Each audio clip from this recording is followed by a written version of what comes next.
What is up, wrestling fans? Welcome to another live edition of the Smark Out Moment Smack Talk podcast Mailbag. We are on the quarter 2 for 2021. Seems like that shouldn't be the case, but that's how time works, and we're gonna kind of just hang out a little bit here. We've had a lot of live things recently, and Mailbag was coming up, and I decided, you know what? Let's do this live. Let's do this as kind of the hot tags as well. Combine some efforts, make things a little bit easier. I got some stuff it's going to get in the way of the hot tags. We need to take a little bit of a break on the podcast.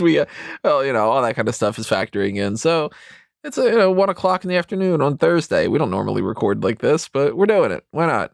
I'm Tony Mango. I've got with me Robert DeFelice. Hey, and I've effectively just kind of caught up to Callum on just like, we're trading off at this point. He did some of the shows, I'm doing some of the shows. Tony is the only constant here on Smark Out Moment. I am a constant pain in the ass, you can call me. With a constant pain in the ass. Yeah, that's true.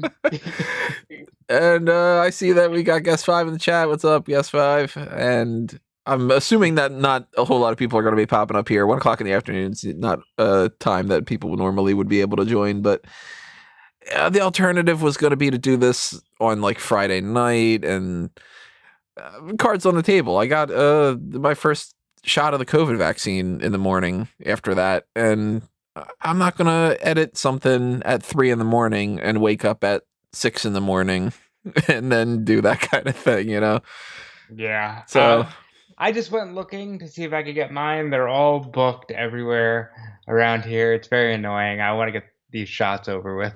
I booked mine like almost 2 weeks ago. And that's how I was able to book it through, So if you don't know what the mailbag's about, that's why we're talking about something like that. The mailbag is just sort of loose and free, and we don't have to talk about just 100% pro wrestling stuff, although we will, obviously. That's the majority of this because it is a pro wrestling channel. But we can talk about anything else. So if you want to drop some kind of a comment in the live chat, if you are listening live, then ask us about whatever. This is kind of the opportunity to just goof around a little bit. And we will address the hot tags. We don't really have a whole lot of hot tags right now, so we're going to talk about pretty much only one of them, at least that I can think of. And we'll do, your generic TV shit and all that. Yeah, for the stuff that we've seen so far, because there's been, I haven't watched AEW Dark or Elevation, but, there's been NXT, there's Monday Night Raw, there's Dynamite. So we got some stuff, we'll fill it up. We'll give you guys a hoot. I don't know. Every time I see the word hoot, I think of Rocco. That was a hoot. Every single time. Never fails. Rocco's Modern Life. I love Rocco's Modern Life. Some 90s nostalgia. If one of these days, one of these podcasts is just going to break down into, we're in the 90s now, that's it, we're not leaving. That'll be a Fanboys Anonymous podcast of just, let's talk about the 90s.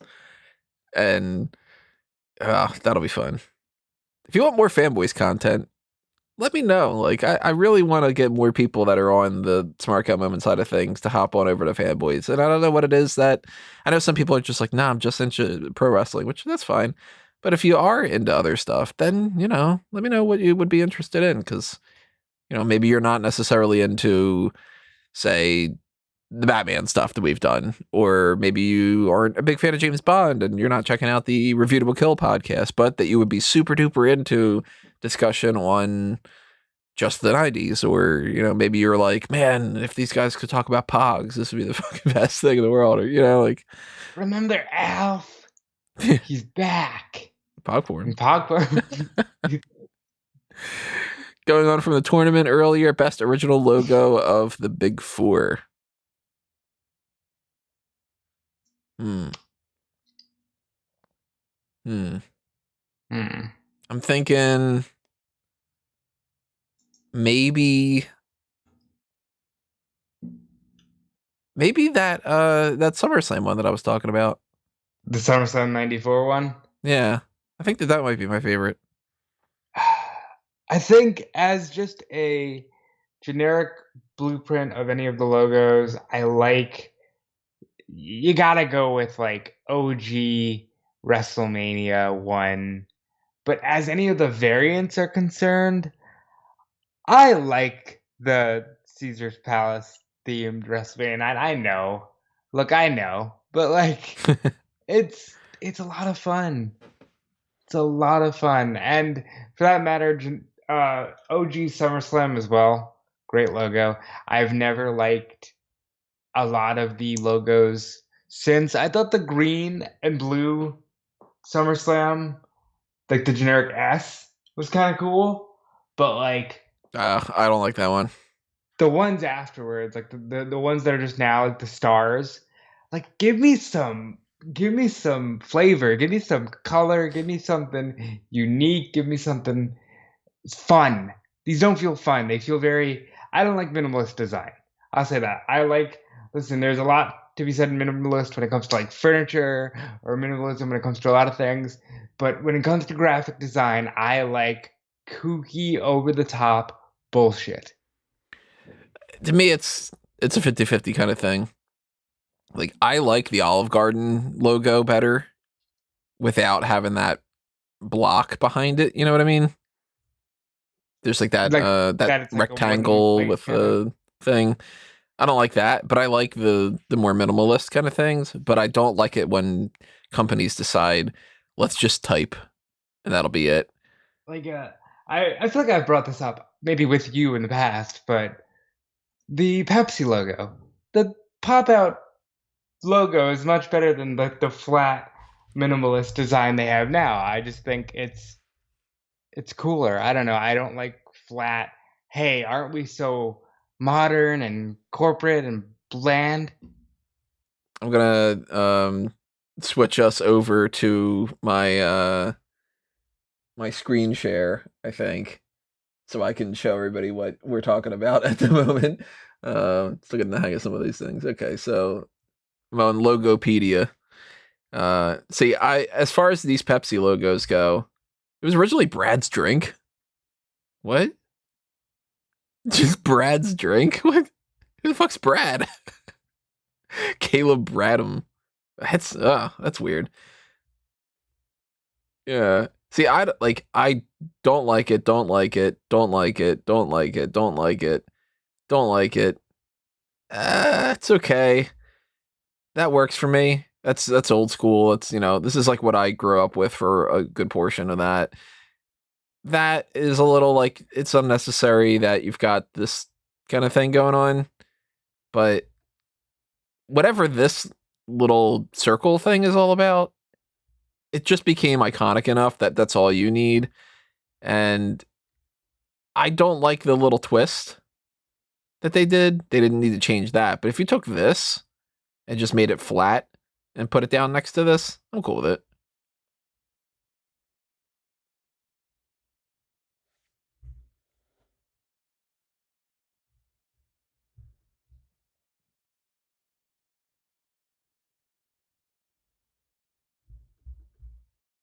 Yeah. Yeah, this font's better. So take this font, get rid of like the stroke and the emboss and whatever, put it down next to it like that. Take this and flatten it and put it down next to it, and you got what I would consider to be probably the best.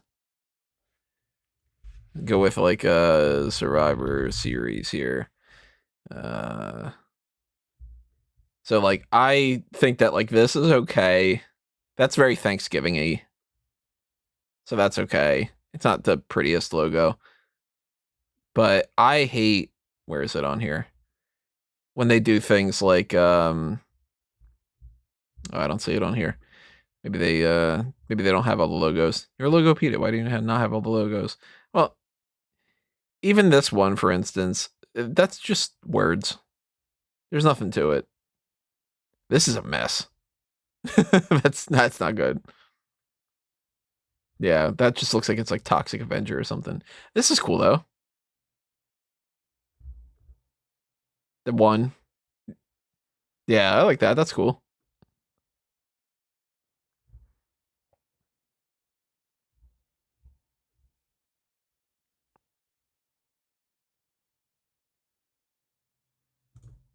Yeah, and if we go to, say, like this WrestleMania thing that Fox had put up that I used for the other article, that to me is like, you've got some great ones. Like, these are just simple and great, you know?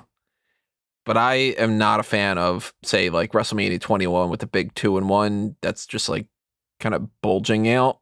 I don't like that. I really don't like WrestleMania NYNJ. Yeah.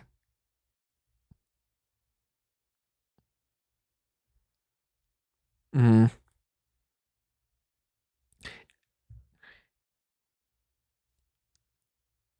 Yeah, don't refer to it as WrestleMania New York. Go to New Jersey to watch it. You know?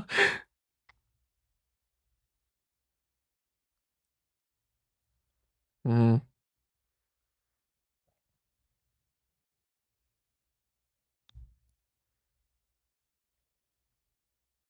Yeah. Yeah, that's awful.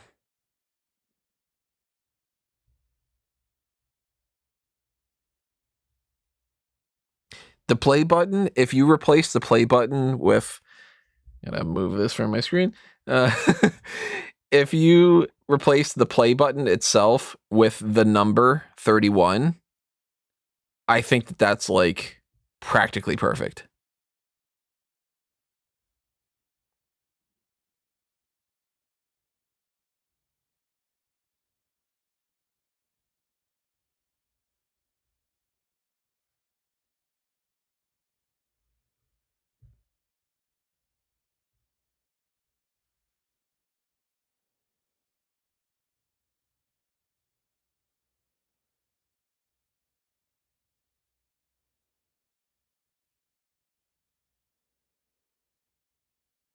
Hmm.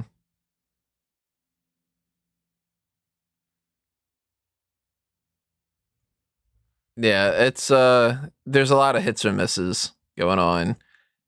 I don't like the minimalist types of things sometimes when it comes to something like the Royal Rumble, like we were talking about. You put a little bit of that going over the top rope sort of feel, and I like it a lot. You take the Elimination Chamber one, and it ends up being just, I don't know, like it's just nothing. Oh Hey, crap! wait a minute. This entire time you couldn't hear Rob. Guest 5 is saying he can't hear me now. You know why? I think that when I switched over to When you the screen share. screen share, I don't think that yours was active. Uh, just in case, I'm gonna switch that over. Yep, that was the case. So uh, now you can. Hey, there But we go. yeah. So well, what you missed from Rob was him basically saying that he didn't Minimalism like sucks, some other okay? things. Yeah. Minimalism sucks. Flat logos suck. I like crazy kookiness. I want to take everything and just put it back into like the early 2000s or the 90s. And nostalgia. I sent Tony a message a few days ago that said my reliance on nostalgia is so unhealthy, and it stands to reason. Yeah, if you're listening to this on the YouTube side of things, you'll be able to hear Rob on the audio only thing because I'm recording him separately on a different thing. So if you're missing that out, sorry about that. Let's get into some of these mailbag questions that were sent to us in advance. We got a couple of them here and there, so let's go with that. Who you want to start with? We got Peter, we got Howard, we got Michael. Howard's always good for a classic question or two. So Howard had sent us, for the near future, is it possible to do Superstar Scores Bob Backlund? His Man, era would go back from the 1970s and 80s up to when he returned to WWF at the age of 44 in 1993. I mean, I can't give you a Superstar Scores off the top of my head, especially because that would be a whole that podcast. sounds like a mailbag. But Not mailbag. What's the thing I'm looking for? Pick your poison. I think I would have a hard time with Superstar Scores Bob Backlund because I've only really watched his stuff from when he returned, and I don't like that old school style of different things. So I know if I were watching at that time, I'd have a much stronger fondness for Bob Backlund. And obviously, like, to a certain extent, you have to give him a high score on credibility because he held the championship for like, what was it, like 5 years or something. But which is crazy because in that time it was like, yeah, but fuck this guy because Bruno held it for 15. It's like, right, yeah. And he was never like the biggest dude, or he was never, the most bombastic character. He was just a guy. He's kind of the Daniel Bryan. He really does look like Ron Howard, though. He was kind of like the Daniel Bryan of that time.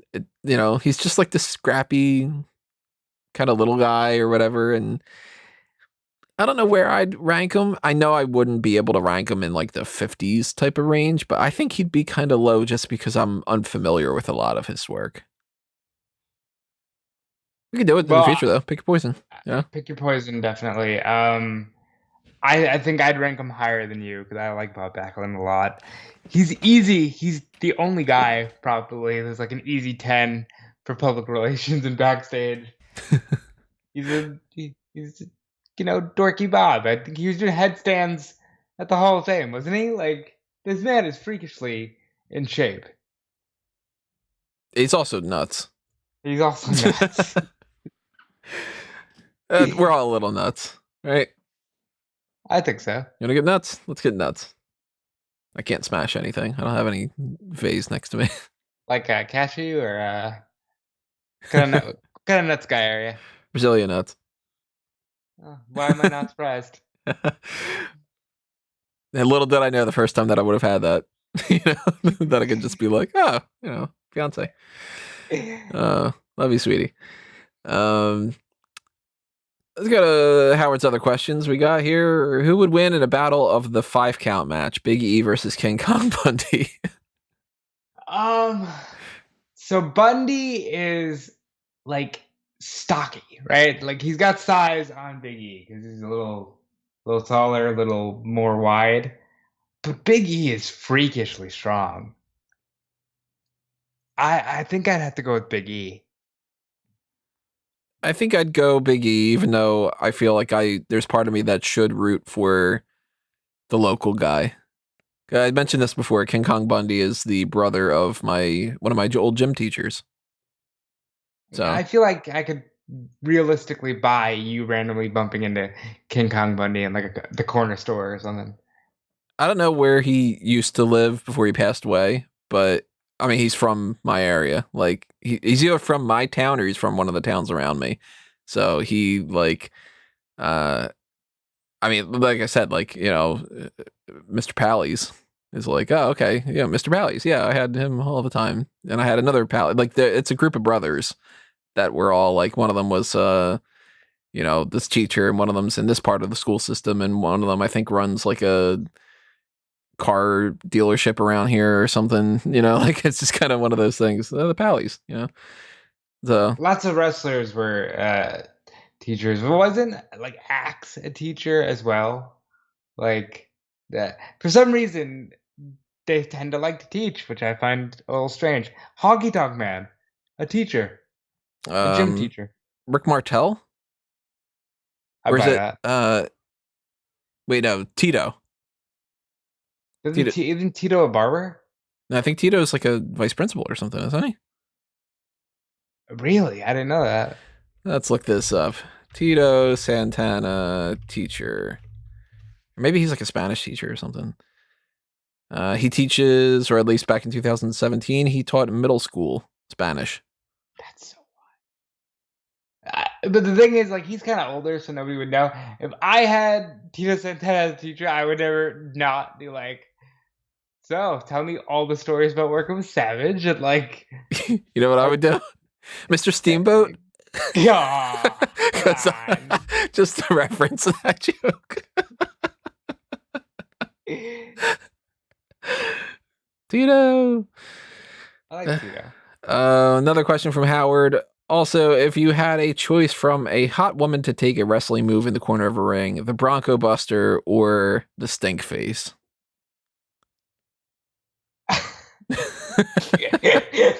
So, Howard goes, old school wrestling also. This is Not the I love Howard's questions. They're always great. Mae Young was an expert at that Bronco Buster, wasn't she? I guess it depends on the woman. The woman. The woman. Again, if you have no idea why we keep saying that, it's from the Moonraker film from James Bond, A Review to a Kill. Check back on the podcast because we talk about that so much. It's going to be one of the running gags of this entire year at the very least. Just like, it's great. I'm not gonna answer that question seriously, but take your pick. You probably wouldn't be wrong, you know? You're not going to get one like drop kick or a bulldog or the X-Pac face buster. You know? Not They're all good at that one. Yeah. I know we got some other questions here. I'm going to switch over to Michael's that he had sent us in. Actually, before we do that, I'm going to answer the thing that's in the live chat right now. Favorite of the WWE behind the scenes stuff, Untold, Chronicle, 24, etc. Have I gone on my rant on the podcast about Chronicle and 24? I'm sure you have, because I feel like I've heard it. And here's the deal. I changed it. I said deal instead of thing. Yeah. Deal's the here. So they're all the same thing, right? But I think 24 is more of like, here is the story of a specific event, even though it's no longer 24 hours. It's just called 24. Or Chronicle, they're all good depending on the subject. And they're all bad depending on the subject. I think that 365 can be the best. Because that tracks the entire year from somebody, and that's pretty interesting. Untold is probably my favorite, but I actually haven't even watched many of them. Just because they've tended to put some stuff on that where I go, I'll watch it another time, kind of. And then you need to watch the Untold for Michaels and Angle. I thought that was like the best thing I've seen so far from that group of shows. I would say the Chronicle on Edge recently was really good. When you get the guys who know how to tell the story and who know how to take you on the ride, that's when this stuff is good. The Edge, the Second Mountain, whatever it was called. My God, that was. I think that was a 24 special. Yeah, that was such a great documentary. I just don't get why it's called 24. Because they started the show with WWE 24 Silicon Valley. And it was the 24 hours of WrestleMania. Which is like, okay, that works if it's tracking a 24-hour period. But then that they have the show the day of. And then that's like... See, day of is more of like... it's a couple hours surrounding. Right, it's like... It's a YouTube special. Like, oh, here's a 15-minute, 20-minute day of. Yeah, I hate the 24 name. I think everything should just be called WWE Chronicle. And it should... Because another thing that I hate about it is... It's like WWE 24, Kevin Owens. But what? 24 what? Kevin Owens what? That's why I think that they've started to do them better, where like Liv Morgan was originally a Chronicle and then it got changed to Live Forever, and I was like, okay, cool. This has like a story and a theme, and you know, you've got Liv kind of reading these diaries, and it worked. I still haven't seen that one, but it like... By the way, has like an actual like purpose to it. So then that should be WWE Chronicle Live Forever. And I think that's what it kind of was. That's what it ended up being. Yeah. It was a Chronicle. That had me believing for 5 seconds that maybe, just maybe, if they wanted to, Liv Morgan could win the Royal Rumble. Like, if they wanted to. And Paul Heyman on that one is so good. I said this recently. I would fire everybody on the auxiliary like announcer side, as long as it meant keeping Paul Heyman on Talking Smack. That is easily the best thing this company has. Heyman's great. Far and away. Heyman's a guy that he really should be doing so much more. I'm so glad that we have him around, and there's arguably a subsection of people who are sick of him and are like, oh my god, this guy takes up so much space and so much room. There was a time where he just disappeared, and it was like you were resigned to the fact of like, oh yeah, Heyman's not in wrestling anymore. That's another era. I'm so Yeah, I hope glad I hope we that have never him. happens again. Yeah, for real. And I love when he does things like the kind of like semi-shoot interviews, and he just reveals some stuff, just like, yeah, this is what our game plan was, and this person's whatever, and there should Like be he that kind of transparency. We're in a different era. Just talk about things. And I like the way he blurs the lines when he goes like with Sami Zayn. He's like, "Look, when I was executive director of Raw, Kevin Owens was like burying you, and he's in on the conspiracy." I like that they weave stuff like that in there. Let's go over to Michael's questions. He had sent us two in completely different time frames. One of them in but 2 different months, kind of. From March, we've got, if you had to cast a pro wrestler as the next James Bond, who do you think would do the role justice? Hmm. John. So You can't go visually, John Cena. Is that where you're going? I was gonna say John because visually, with the hair that he has now, I could see it being John. I can't at all imagine that would But you work.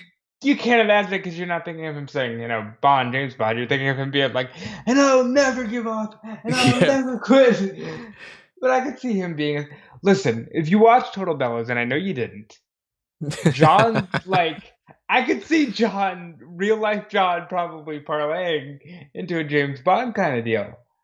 Cesaro, if we could shave the head, you know, if we could shave the head, I'd say Cesaro. Um, Well, if we go with the idea that they need to be somewhere on the spectrum of from the United Kingdom, because we've gotten a Scottish Bond, we've gotten an Australian Bond, which is in the UK, but hey, the first NXT UK Women's Champion was Australian, uh, and the third, right? No, yeah.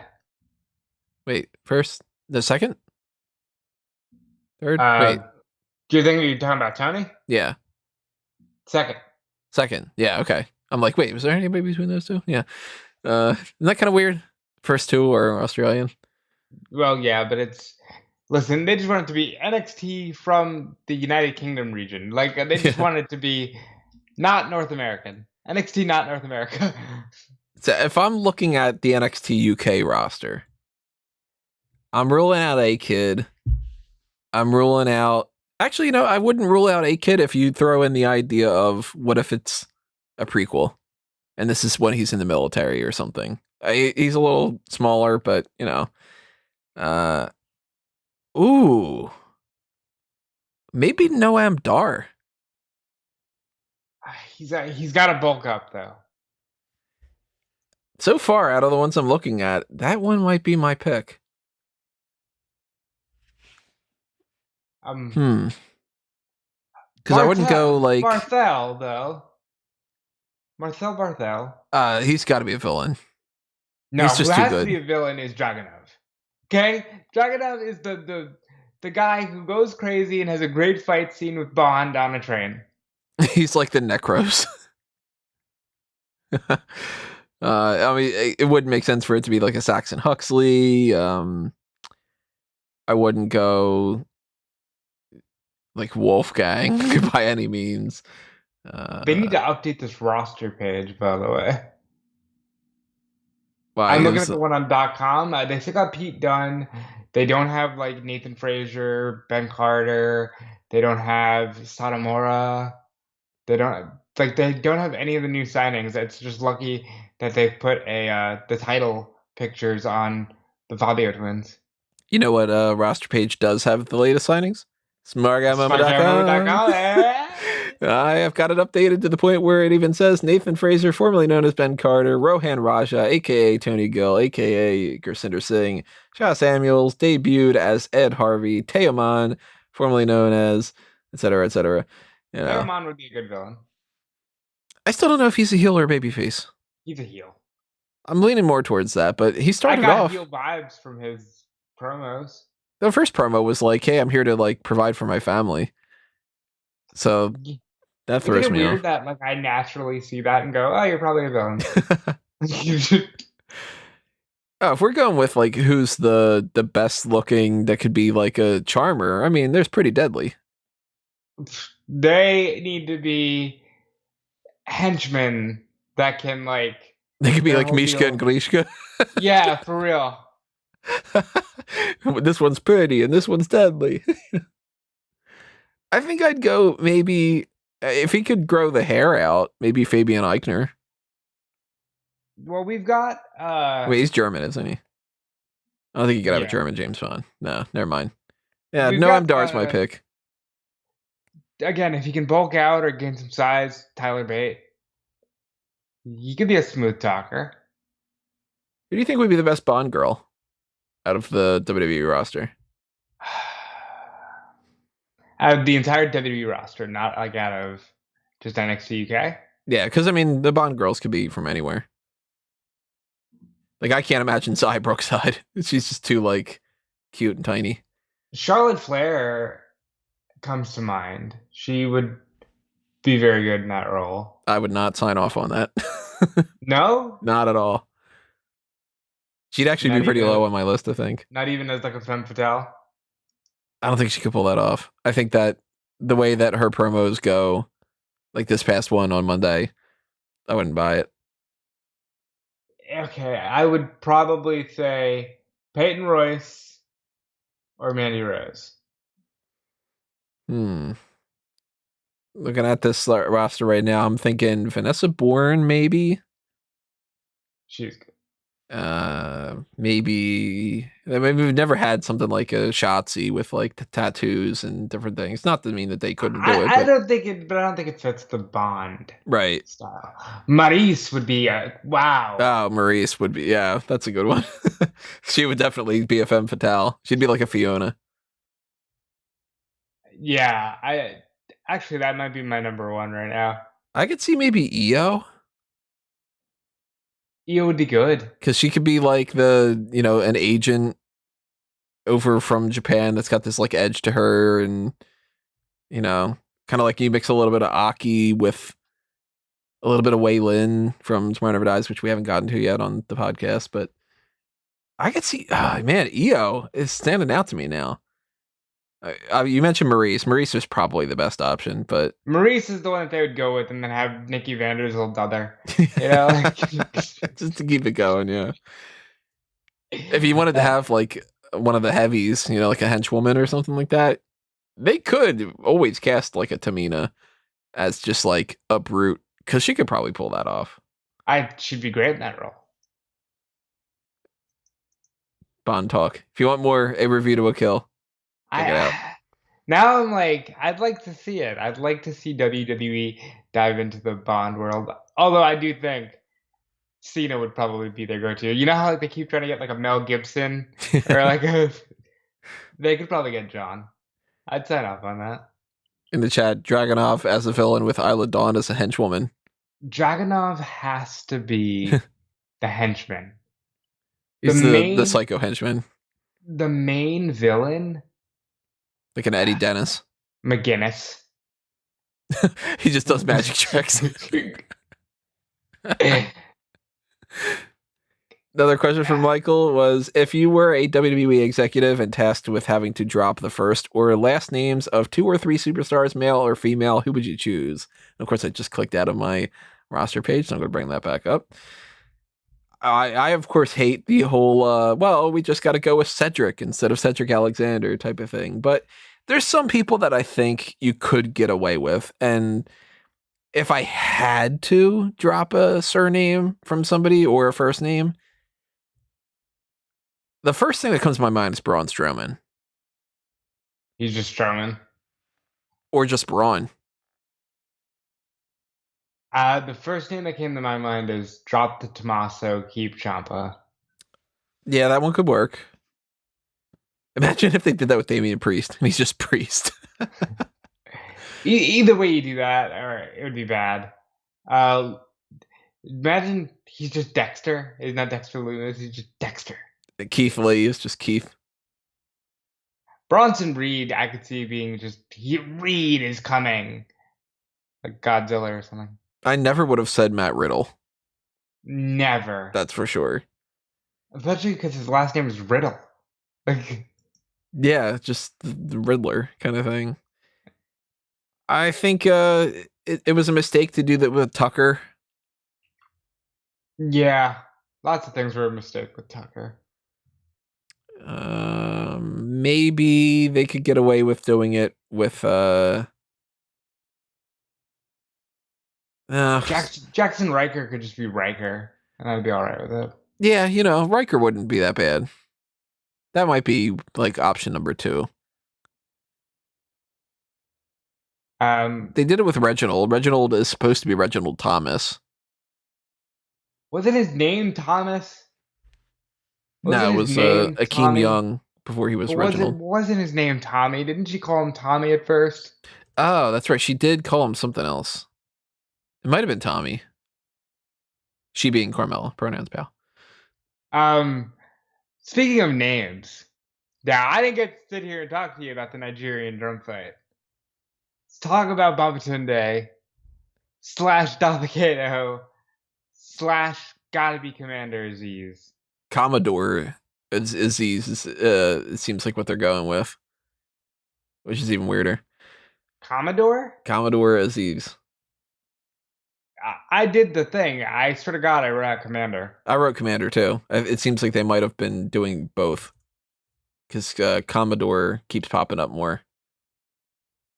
In the chat, Guest5 says Apollo could drop the cruise. I didn't like it when they did it the first time. I wouldn't sign off on it now. Yeah. Apollo cruise. Just kidding. Yeah, I'm not offended by the fact that they're using Babatunde. He's big. Yeah. Okay. Not as many other people are. But I am offended by the fact that they acted like they don't know who the guy is. Yeah, I don't like who that. Who is he? What is this? Who is this monster? Oh, is it the same monster that's popped up a couple different times? Guys, you drafted him to Raw. Like, he was the final pick in the draft. Maybe get rid of with Ashanti the Adonis. Maybe just Ashanti. The Adonis. No, the Adonis. Or the Adonis. Yeah, that could work. You could get rid of the first name Isaiah and just have Swerve Scott, if that counts. Yeah, I like Swerve. Imagine if you got rid of LA Knight and he's just LA. Or just Knight. Like, what is he? A Knight gimmick? No, he's just Knight. La Knight. I like Wigo's name for him, Bobo Rotundo. That's good. Bobo Rotundo, he seems so mean. Yeah, I talked about the Commodore Aziz, Commander Aziz, whatever. I like that they're using them, but that Nigerian drum fight was just so stupid that they didn't plan that out. How did you feel about the match length of the Wrestlemania matches? It seemed like the ones that were short should have had more time. It seemed like the ones that went long, outside of a couple of them, I would have trimmed a little bit. Like, you take a couple minutes off of, well, you could take the entire Natty and Tamina versus Nia and Shayna match off the card, and that would be better.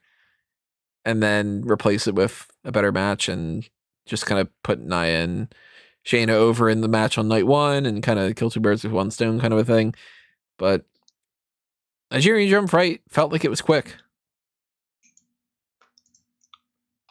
Look, I like the idea that they're protecting finishers and they're getting into quicker matches. If that's a theme going forward, I'm all for it. Because no match at night 1 cracked 20 minutes, and everybody's finisher was protected. I don't know about you. I can easily get behind that because some of these matches lately have been way too long. I mean, yeah, we don't need 50-minute matches or anything. Unless it calls for it. I haven't seen it yet, but I heard Cole and O'Reilly went too long. Yeah. It could have been trimmed. That's unfortunate. Guess what? It says this Nigerian drum fight or Rusev versus Swagger's flag match. I'll pick the Nigerian drum fight if I remember correctly. Flag matches to me are just. I don't understand this idea that WWE's been doing the past couple of times. When did we switch over from the flag match being that you have to capture the flag to just being you can do a regular match and the winner can pose with his flag? That is so stupid. My favorite take on them recently was the Rusev Cena one, where they like had to fight up the stage and plant their flag. Yeah, that was okay. That was cool. I like that. Do that or do the thing where the flag's on a pole and you have to grab it. Don't do that. if you can win by pinfall or submission and then you get to celebrate by waving your flag. That's dumb. That's really dumb. That's like TNA level dumb, you know? The winner of the Royal Rumble is the one who goes into the ring. That kind of thing. Oh, you never know. I'm still waiting. And now they do 2 Rumbles a year. I'm hoping we get it really soon. For the number 30 to just win by entering an empty ring. And it's like, oh, they won. They did it. And then they have to defend their Royal Rumble win at the next pay-per-view, probably, right? Something like that, yeah. Because, well, you didn't really win. Yes, I did. What do you mean I won? Let's go to Peter's questions. People say The Simpsons went on too long, but what do you think about Sesame Street's longevity? I think that there's a difference. Well, hold on. First of all, for some reason that pops me because I've never thought in a billion years I'd be answering the question of what do you think about the longevity of Sesame Street? But I think they are different.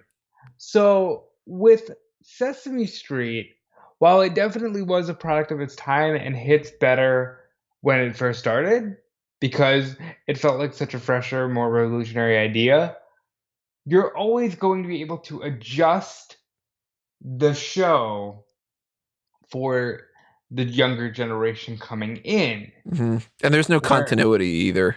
I mean, not that there's a whole lot in The Simpsons, but The Simpsons is a scripted show where they need to think of ideas that can kind of keep the audience going and continue to keep the audience too. Sesame Street, you grow out of it.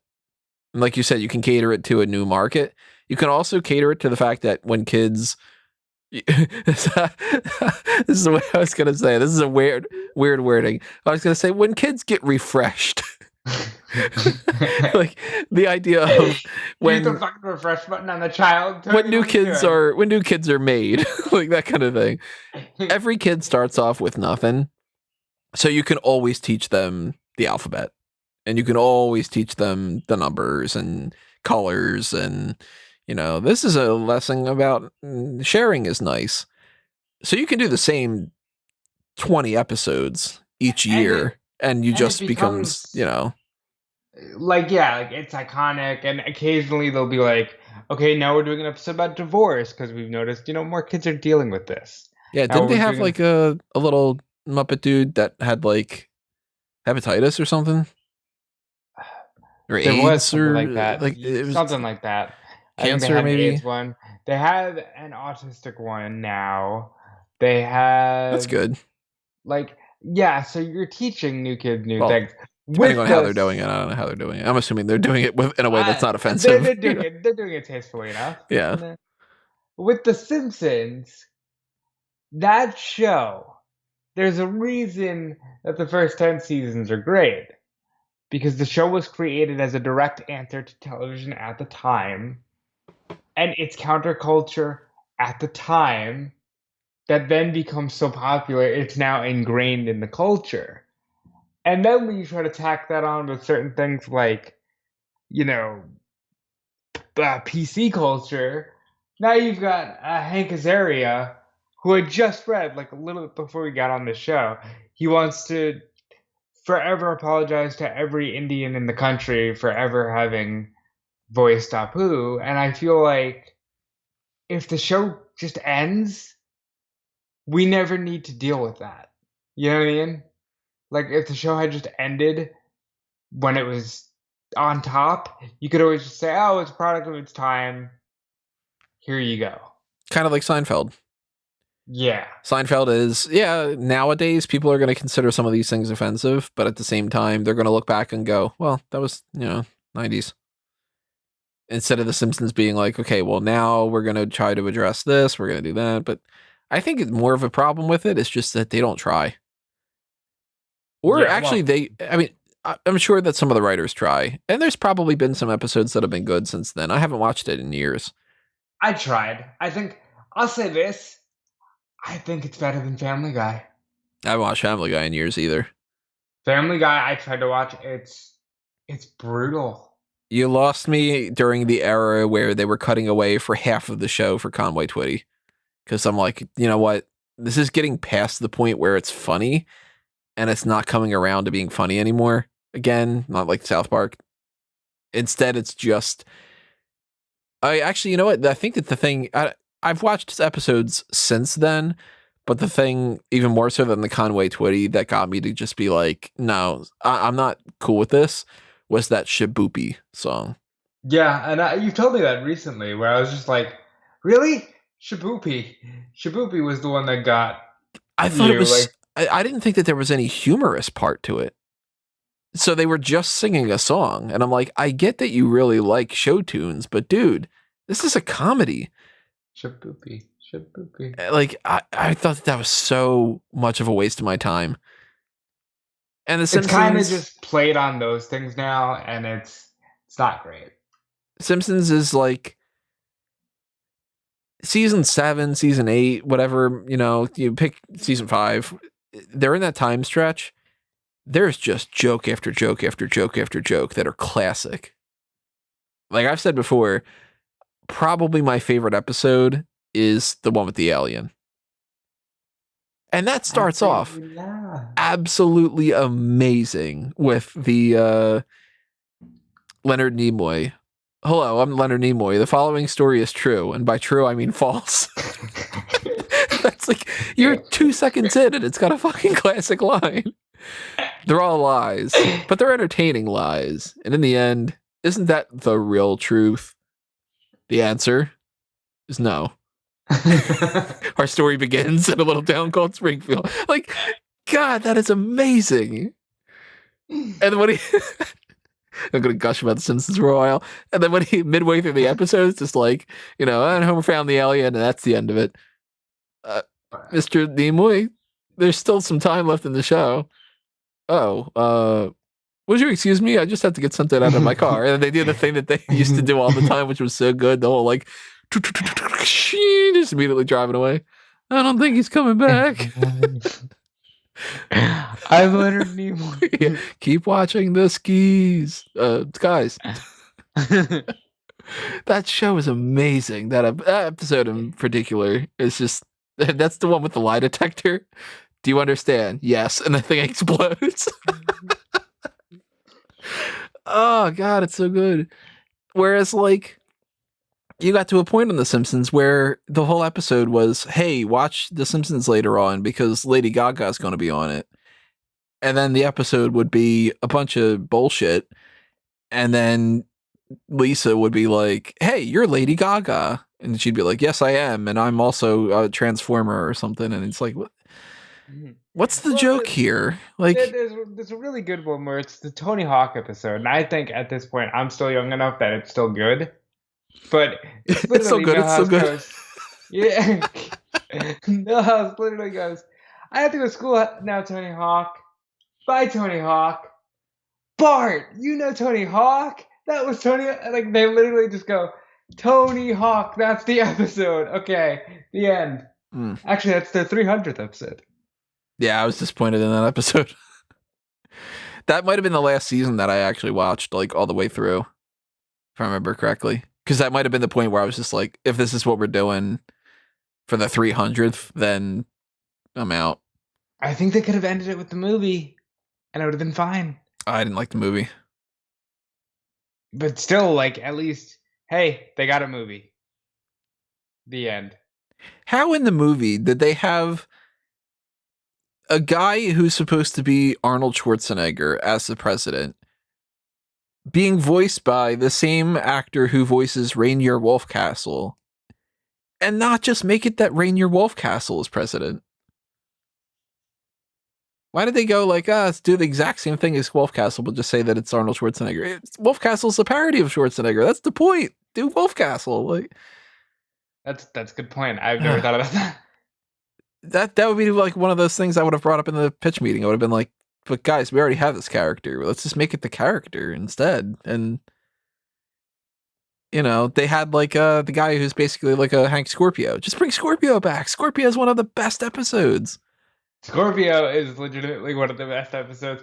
I will get it stuck in my head just thinking about it, but Popeye. I sent somebody a thing the other day. They said something about it was a group chat, and they were like, wasn't somebody looking for a hammock? So I'm like, I'm sending them the hammock district thing.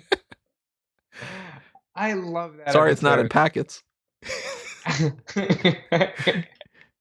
In fact, I never even gave you my coat. And then he's wearing it backwards. Yeah. He's trying to do it, he fucked it up.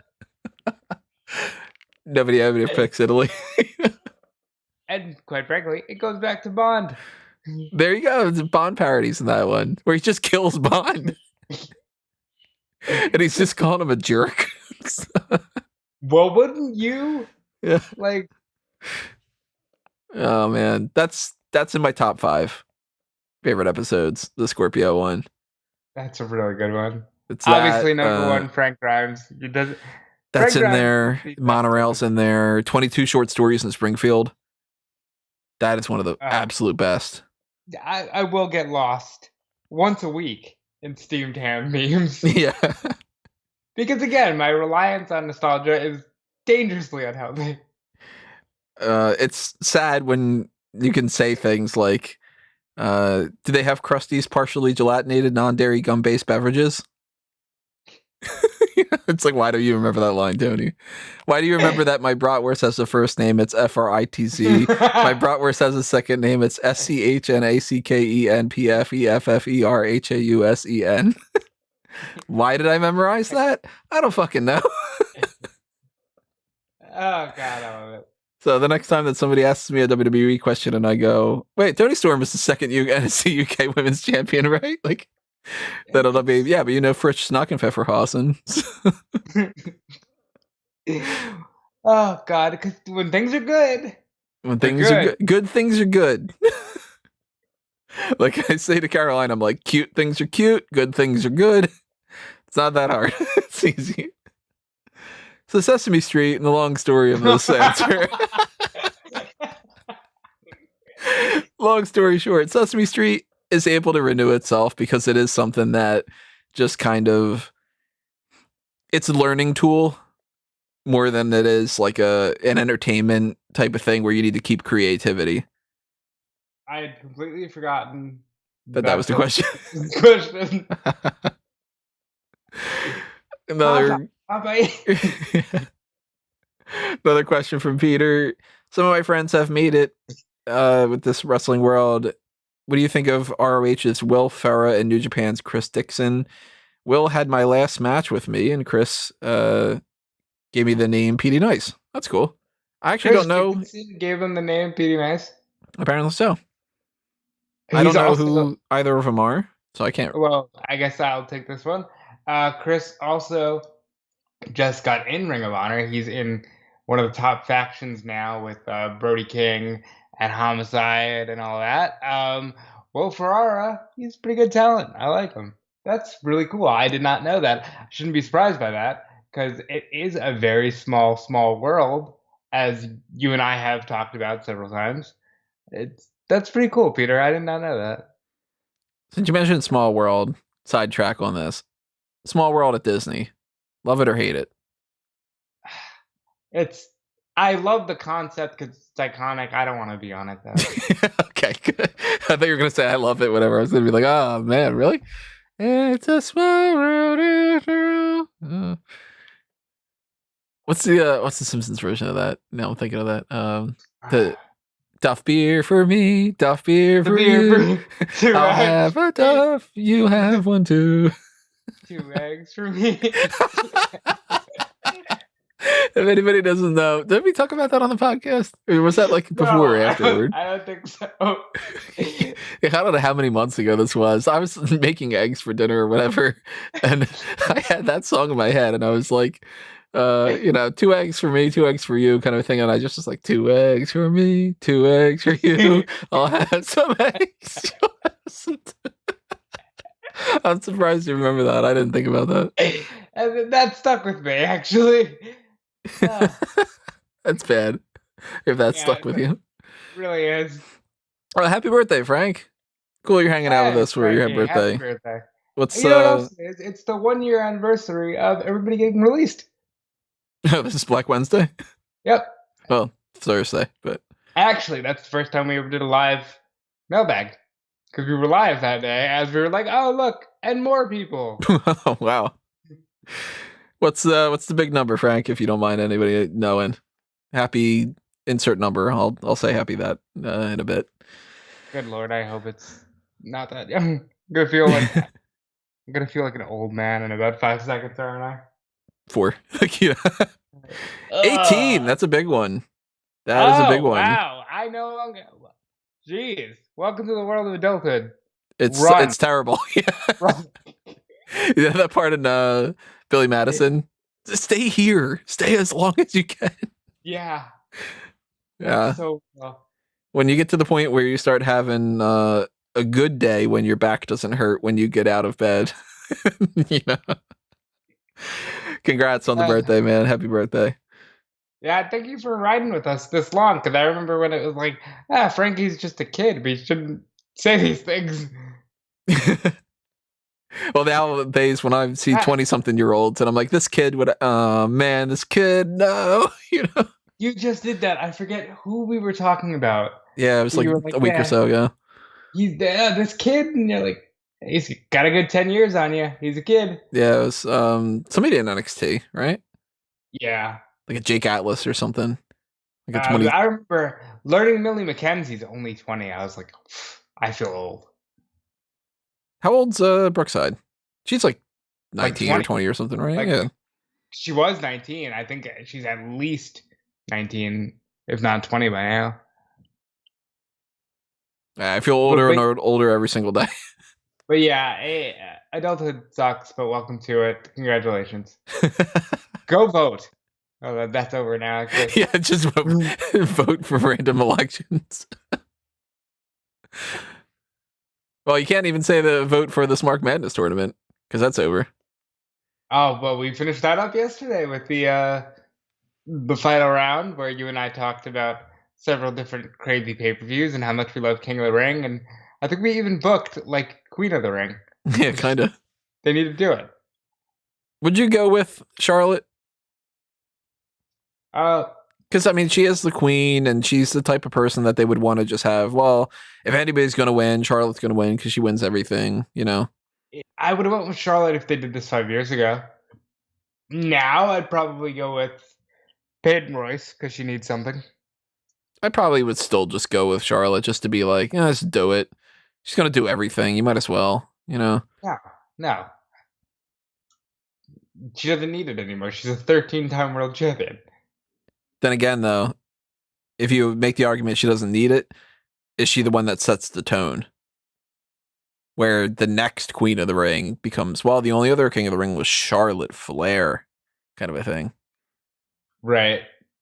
I guess I could see that. It's like next time you get like Queen Casey Catanzaro, and it means more, Guess 5 in the chat said, Pokemon Go to the polls.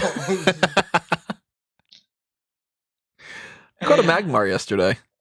Nice. I've gotten a little bit into the Pokemon Go in the past couple of weeks after years of not doing it. When it first came out, Tony kill me in Pokemon, just go to Family Anonymous. Maybe we'll do a thing of that while we're doing this when we're goofing around. Oh yeah. It's a mailbag. We can do whatever we want. Yeah. Free country. Quick question to begin. Do we see Walter being the one to beat Cross? Ooh.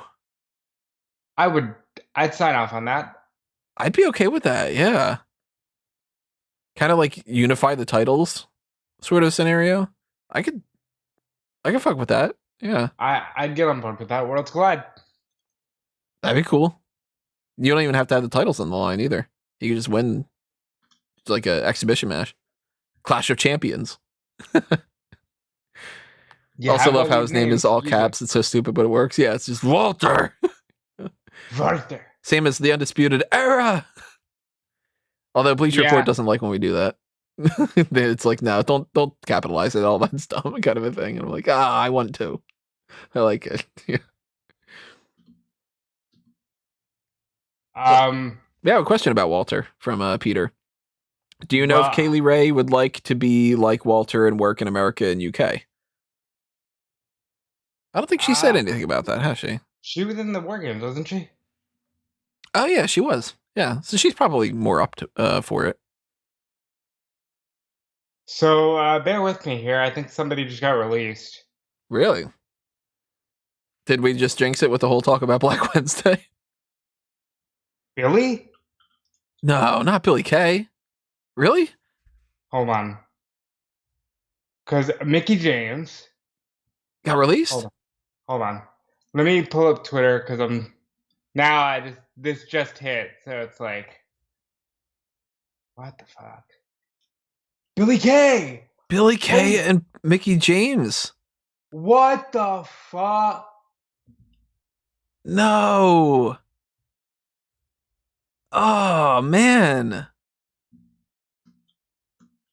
What? Oh shit. Like, we got a weird thing going on with these hot tags. Not the hot tags, the mailbags with these. I don't know if I like Q2 mailbags. I'm like, I don't usually do this. I'm actually a little choked up. Wow. Why would they? I mean, Mickey James is like in a weird position where they did not seem to want to push her. But she was just doing the takeover thing. And Billy Kay was, oh man. Oh my god. Wow, okay. So I just updated the list of the potential future endeavors yesterday, and they were not anywhere close to that. Is this going to be another thing where we get like Tucker? Tucker's going too now? He just texted "Freedom, baby." Well, I'm assuming because he just tweeted "Freedom, baby." Billy Kay, Mickey, and possibly more released. I'm gonna have to add that to the website. Yeah, I'm doing that now. That's why you can hear me typing everybody. We gotta stop doing these in Q2. What the hell? But this brings a new thing to mind. Is April 15th just the day now? The week after WrestleMania kind of a thing. Just like, hey, here you go, getting cut. Is Tucker confirmed yet? Well, no, oh fuck, more coming. Really? Today's gonna be a day. You know, I had a feeling with this let's merge the hot tags kind of thing. So if you've not been tracking the James Bond podcast, the Bondcast. How do you let Mickey, never mind Mickey James. Mickey James, I understand. She was like, Peyton she Royce wanted is gonna to go. wrestle. Peyton Royce gotta go. She's definitely gonna be gone. Not saying that that's confirmed at this point, but she's gotta be gone.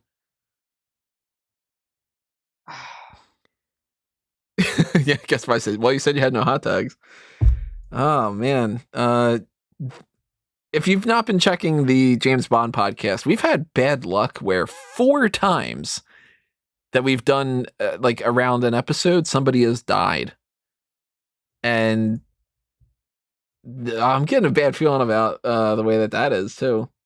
Tucker's been, you said freedom is what he had typed out? He tweeted "Freedom, baby." So I'm assuming he's out. I don't see anything on .com. Then again, .com doesn't update all the time. .com is late because Twitter has it on .com, but you can't find it on .com. Like, I'll send you the link. Yeah. Chat. It's just the Billy Kay and Mickey James one. Fuck. So just in case these end up happening, these were the people that I had written down as my expectations to be released. Aleister Black, Bo Dallas, Cedric Alexander, Chad Gable, Grand Metalik, Kona Reeves, Mojo Rawley, Murphy, Nikki Cross, Peyton Royce, Ronda Rousey, Tucker, Vanessa Bourne, Wesley Blake, and Wild Boar. How do you release Billie Kay? She just wrestled on Saturday. You made a point to make her into the match. Man. Saturday. Billie Kay.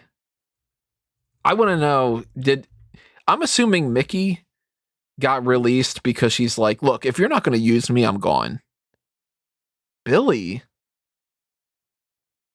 Did she quit? Did she get fired? How would they look at her and say that that's not somebody that they would want to keep? Billie Kay's not, she's not Charlotte Flair, but at the same time, she's entertaining as hell. She's good looking. She's funny. I'm hoping, reading from the comments here, guest 5, I'm hoping Cedric and Shelton don't get ripped away from Lashley, get released. Oh my God. I think that they're going to be going. Like I said, I've got at least Cedric. I don't think I have Shelton on my release list, but he probably could be. Whoa! Chelsea.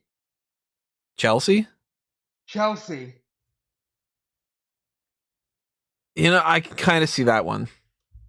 Chelsea, Wesley Blake, and Tucker.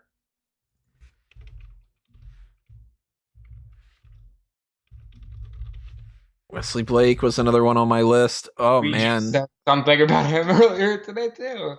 I can Wow. I'm not shocked about Chelsea.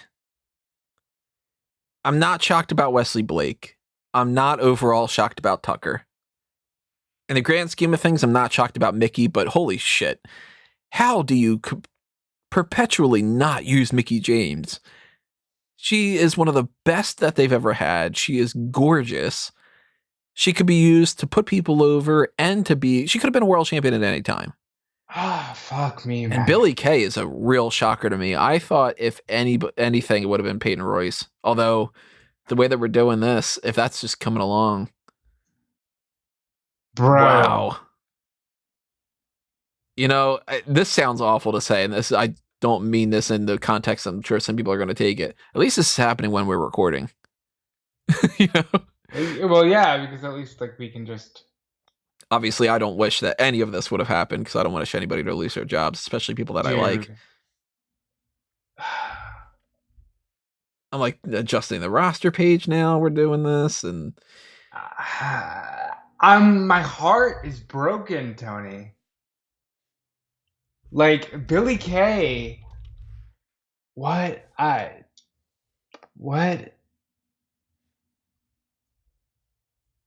That's crazy.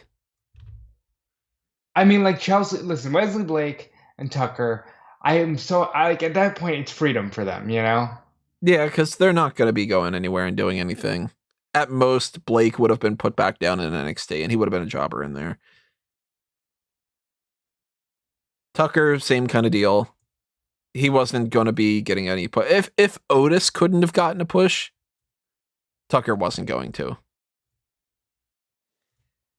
The Billie Kay one's the shocking one to Bro, me. and then, to get these real-time updates, Sean Ross Sapp just tweeted, WWE had just signed Chelsea Green to a new contract months ago. To get these real-time updates, fuck me, man, heartbreaking. Billie Kay, Mickie James, Chelsea Green, Tucker, Wesley Blake. And it's so weird to go, and who's next? I hate that. Because I am full-blown assuming that we're getting more. That's why I've asked, are they planning on... there's Kalisto. Yep. Had that one. That's a potential.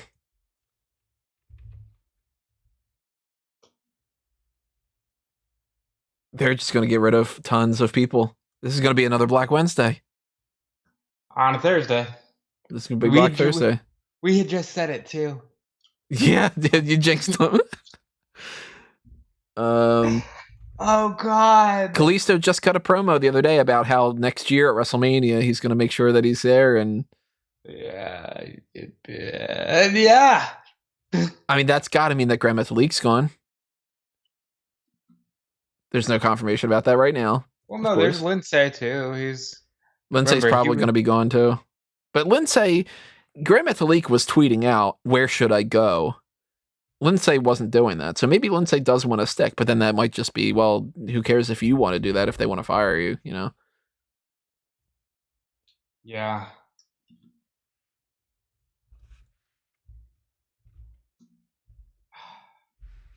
God, we were just singing like the Duck Beer song, and yeah. Now I'm like crossing off on my list of like, well, I had Chelsea Green down. Well, I had Tucker down. You know, I am full blown assuming we're getting some of these other names here. Just for the record, just a reminder, I had on my list Aleister Black, Bo Dallas. Oh my God, he's Cedric. Gotta go. Because I think Cedric's going to go to AEW.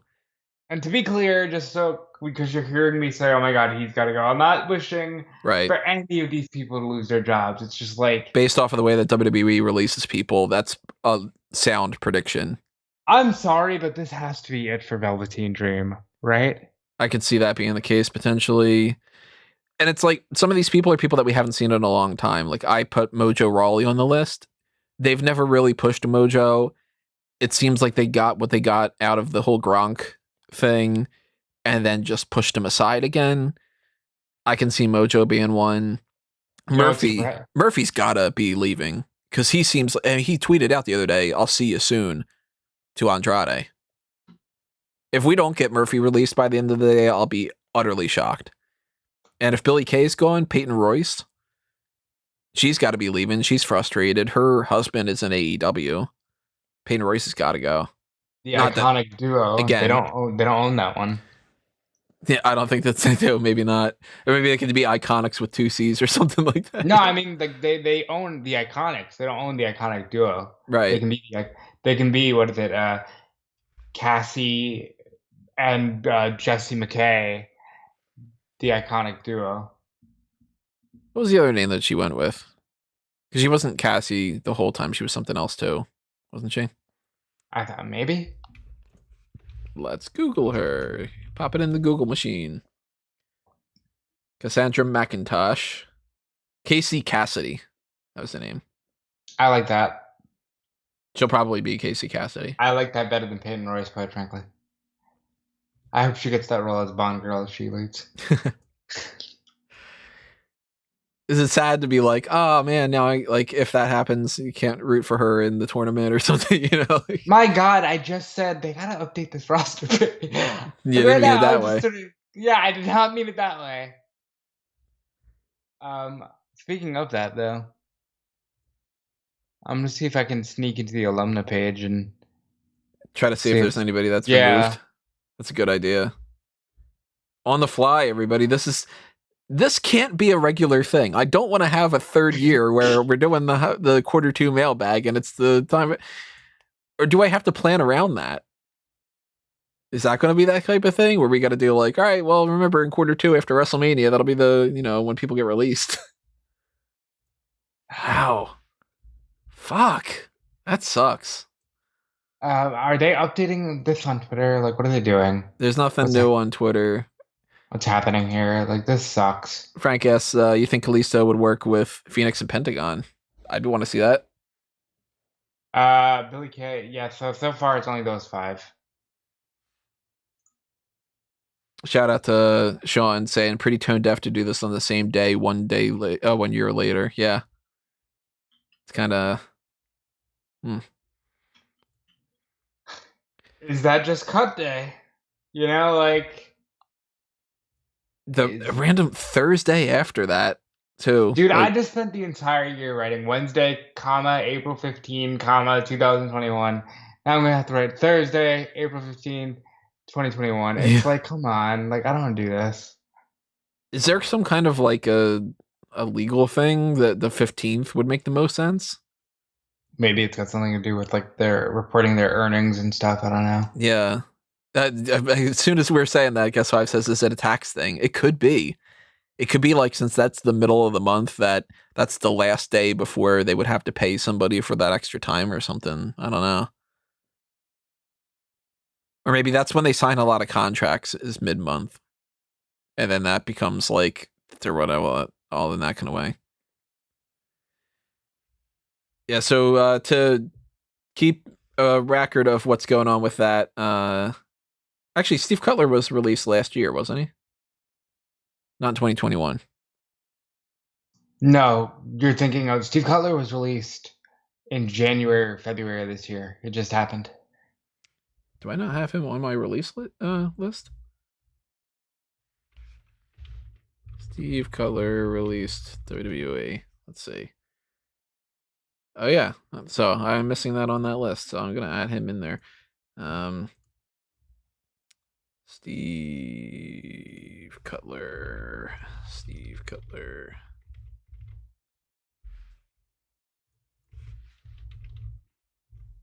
So yeah, the list of people that have been released this year are Andrade, Big Show, Christian, Kalisto, Steve Cutler, Tucker, Wesley Blake, Billy Kay, Chelsea Green, and Mickie James. Some of them not the type of people that have been super active, like, Big Show wasn't wrestling a whole lot or whatever, but it's still surprising when anybody gets released. Oh, and Lars Sullivan was confirmed as being released this year. They never technically even confirmed that. They just sort of like it was quietly confirmed, and he was quietly moved. I gotta add him to my list. Oh my Lars God, I Sullivan. hate this. Like, so I'm not like some diehard stan of Billy Kay or anything, but like, like tears formed because I could only imagine working Mania and then being told you're fired several days later. Yeah. We're working the WrestleMania edition of SmackDown and the Andre the Giant Memorial Battle Royal and being like, all right, thanks for being a schlub in that match. Adios. Yeah, schlub. Wow. Billy Kay is the big shocker to So me far, on Billy this. Kay is the one that hurts. They all suck that they're I mean, getting like released. they all, don't get me wrong, it all sucks. But yeah, The Mickie James one upsets me too. Cause I'm like, how can you not use Mickie? It's so easy. Just let her do her thing. she's the most decorated or one of the most decorated stars that you have. And she can still go. She still looks amazing. She's a veteran, so she can work with younger people. I hope she goes everywhere. Honestly, Mickie James is that good. I'm assuming she goes to To NWA with her NWA. husband. Yeah. Yeah, And I she becomes understand like that. the figurehead, kind of. Billy Kay, I don't know. You think AEW would snatch up both the Iconics, or do you think that they would just grab Peyton if she gets released? She hasn't been released yet. I think they're a package deal. I think so too. I think you can That's make not the case that they would be a package deal, even if they were kind of like, well, we don't want to sign a whole lot of people, but the women's division needs more names. right. And Billy Kay being a part of the women's division in AEW would be a big boost. Man, this sucks. Kalisto. Yeah, he does. I don't know where Was Kalisto goes. wherever he wants. He could definitely pop up in AEW. He could pop up in like CMLL. He could pop up in. So Samurai del Sol was one of the names that I feel like we kept hearing about before he got signed. Mm-hmm.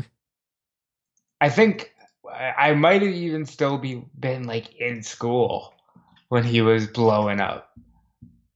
So he's got a lot to offer. I have never been more sad in my life. Like last year was like jarring because pandemic and but this one just hurts. Like that Billy Kay one really got me. Tucker, where do you think Tucker goes? I could see him being an NWA guy. Ring of Honor. My God. And Blake. Thank God. Look, Wesley Blake. Blake, I think, is going to be on AEW Dark. Blake has been dying to show what he can do. If nothing else.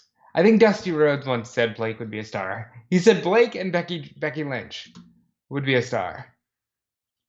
I think we're going to see Blake on Dark. Yeah, I could see it. Frank says, I heard people are getting happier with the AEW women's division with its improvements. Agree. Yeah. That'll transition us into the only hot tag that we had planned is Ivelisse. Ivelisse had also got released. A thing going on a couple months ago where there was that whole thing with Thunder Rosa, and she was just not selling for her. And everybody could see that she was not selling for her and that it was awkward.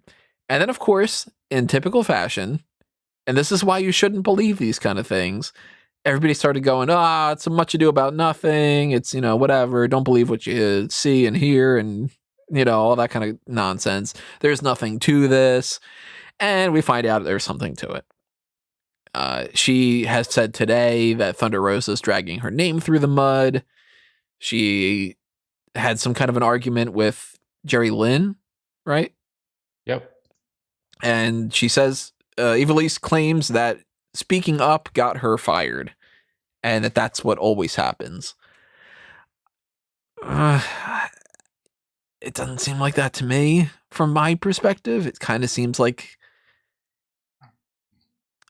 there's a phrase, and maybe it doesn't apply because I don't know. I wasn't backstage, but there's a phrase that I've heard before that I think applies in a lot of ways to a lot of different scenarios. Maybe not this one. Again, specifying. I don't know for sure. But there's a phrase that says, if everybody you meet is an asshole, you're the asshole. Which in theory is just like, if everybody you keep coming across with is always adversarial with you, it's probably your approach to the situation that's actually the problem, and not that everybody that you meet is awful. And due to the nature of the day, I will say, like, I'm not gonna go too hard on what I think did or didn't happen. I'll just say this. There's clearly a black cloud that hangs over her head, and I hope that her talent can shine through because she is a great worker. It's just, it seems like there are these problems everywhere she goes. She was somebody who, when she was popping up under Tough Enough, I think is what it was, that I was like, she's going to be a future WWE Women's Champion. And it never panned out, and she's popped around a different couple of places, and I mean, it seemed you could get released from doing a whole bunch of stuff. You get released from doing nothing. We don't know what's happening now with Billy and Mickey and Chelsea and Kalisto and Blake and Tucker. I'm assuming it's a cost-cutting thing, and it's just sort of like, let them go. I can't get over Billy, dude. I cannot get over Billy. You just had her on the show. Like, you made it a point to put her on the show. I just don't get why Peyton hasn't been announced yet. Because part of me thinks this isn't her getting released. This is her requesting her release. Because remember, everybody, like, just because they're released doesn't mean that they're fired. Murphy's got to be leaving. He has to be. If it's not by the end of the day, it's soon. He has flat out said, basically, I want to leave. All right, so Mickey James just tweeted, grateful for the memories, grateful for the locker room, grateful for the fans, grateful for these little keys to my golden handcuffs. You can never expect others' visions of you to be as big as your own dreams. Thank you, Vince McMahon. Always blessed and grateful. Classy. She's classy. Hire her. I've never met Mickey. She seems like she's a doll. And I mean, I'm rooting for everybody to have a really successful career afterward, but make her the head of NWA. Not like the head. Not like she's like running the company, but you know what I mean. Make her the next NWA Women's Champion. Do a whole thing with her and Aldous at the top, you know? I haven't watched Power in a long time, but Blake, I'm thinking AEW Dark. Tucker, I'm thinking... Whoa! Bo Dallas and Samoa Joe. Joe! No, man. Fuck. I was hoping that Joe, with the whole commentary thing, that he was coming back. I apologize, Bo Dallas. I didn't mean to jinx you. Oh, God. Bo was on my list. We knew it was happening. He didn't get drafted. Jesus Christ. Again, not that it's a good thing, but it was a guarantee. He hasn't been popping up for a long time. Joe, god damn. I hate this. I'm not a fan of this. Yeah. Joe, that's upsetting me. I was really hoping that Joe had been cleared. And they didn't want to keep him in like commentary? He was great.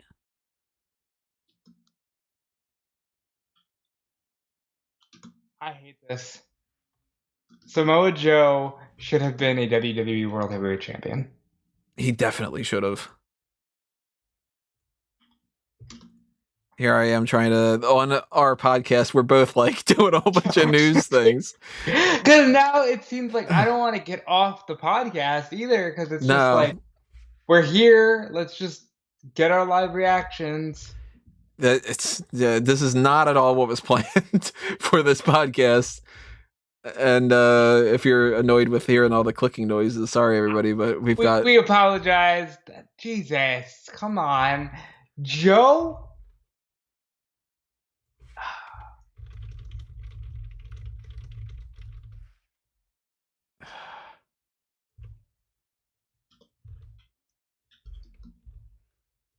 Joe, that one sucks.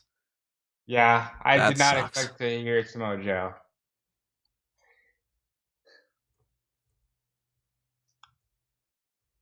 What?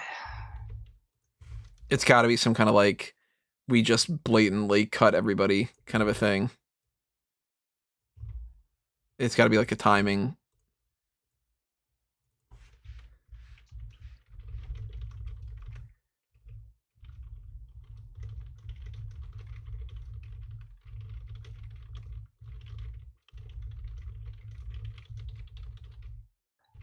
Joe, wow.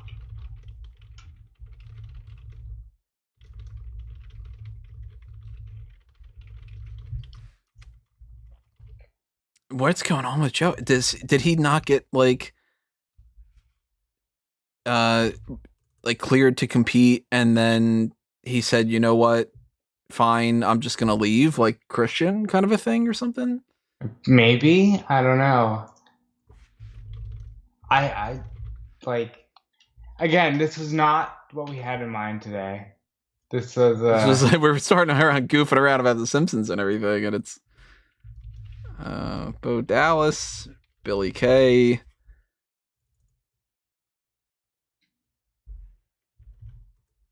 I got Chelsea Green. I kind of figured Chelsea might be on there. But the poor thing was set for a huge push. Right.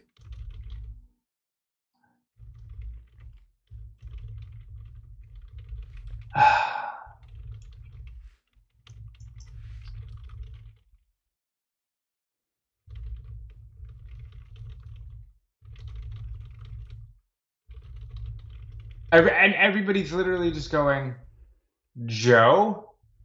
Like, I want to know why. I want to know if he was like, you know, I don't want to stick around and just be on commentary anymore, or if they said, well, we don't want to pay you anymore, or...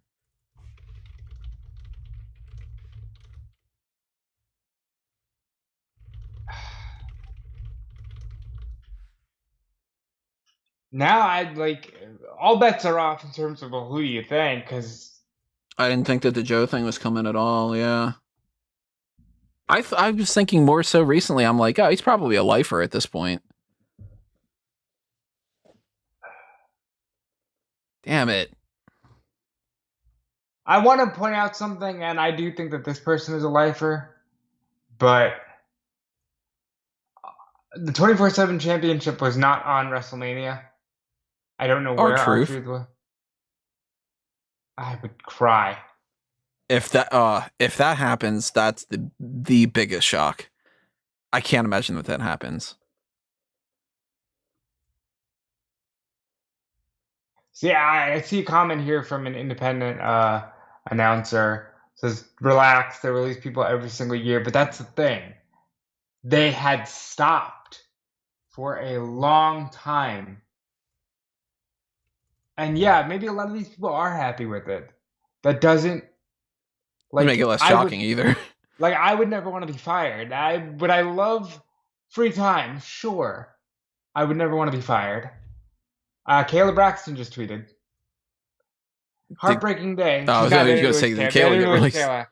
Heartbreaking day. The female locker room will not be the same without the beautiful, funny, outgoing, and sweet, encouraging I can go on about Billie Kay. We will miss you terribly. Swerve Scott just tweeted, I'll never forget Samoa Joe giving me the best pep talk before I went out and debuted on 205 Live in Miami. Much love. Well, I'm expecting Aleister Black. I'm expecting Murphy. I'm expecting Nikki Cross. I'm expecting Peyton. I'm expecting Vanessa Bourne. I'm expecting Kona Reeves. I'm expecting Gran Metalik and Lindsay Dorado and Chad Gable and Mojo Rawley, Cedric Alexander, Wild Boar. And of course, this is sparking a whole nother conversation on social media. I know I'm the one in the bubble, but well, why aren't they releasing Matt Riddle and names that are associated with the speaking out movement? Well, yeah, who knows? For context, I fully expect at least one of those names to be let go. But not saying that I know anything or otherwise. I'm just saying, speaking to you as a person. So WWE put up the list now. They at least updated that to where it's got Joe, Billy, Mickey, Chelsea, Tucker, Kalisto, Bo, and Blake. I don't know if that means that they're done or if that's just like, well, we'll just do that during that. Oh man. Not good. Not good. No, like, not good. Just caveman talk here. Yeah. Samoa Joe, that one sucks.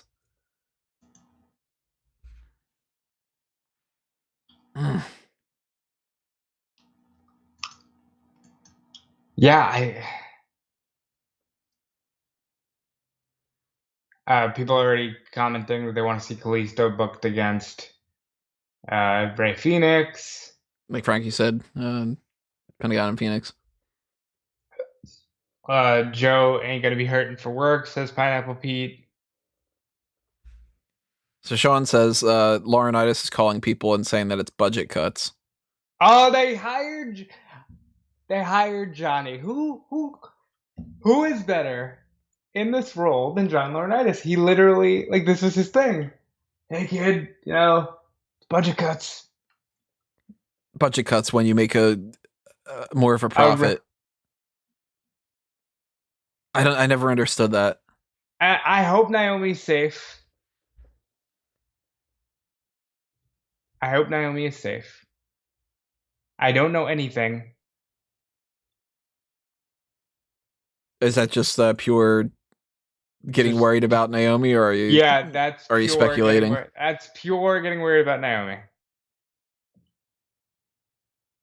That's pure getting worried about Naomi. I mean, at this point, anybody could be. Anybody can be cut. Joe literally stood outside the pawn show calling WrestleMania. And yeah, people are like, oh man, it's, this is good, and it's, yeah, sure, maybe, but like, it hurts. bro. Like, it hurts. And, it doesn't make sense to me when they release some of these people for budget cuts when, not that anybody should be fired, again, just in case, because I have to preface everything with stuff like that these days, but I look at somebody like, I don't know, an Aleister Black who doesn't want to be there, whose wife is no longer there, who they don't seem to want to push. And I go, okay, that seems like a budget cut to me if they were to release him. But Joe, if you don't want to pay him for being a wrestler because you don't think that he's going to be wrestling because of his injury stuff, why would you flat out release him? Why wouldn't you switch his contract over to being a commentary guy? Do you not like him on commentary? He's great on commentary.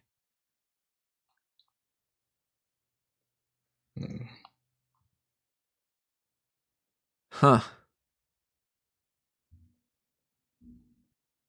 If we do Q2 mailbag next year, and it ends up being... Should I write it down on the list that Q2 mailbag of next year needs to be April 15th? Maybe. Friday, April 15th, we have to do it. It seems like it's, I'm going to write it down just because, and it seems like that's terrible to even think about that, but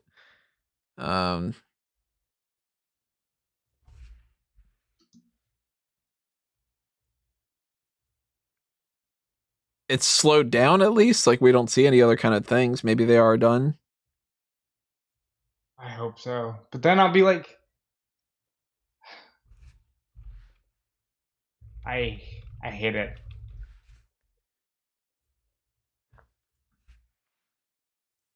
I don't know if we should pivot over to some other questions in the meantime, or if we should like we can... Peyton Royce, there it is.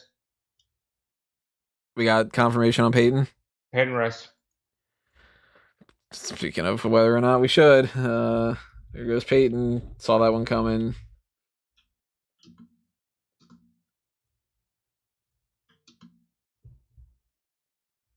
I'm just assuming at this point, pretty much all the names that I had mentioned are gone.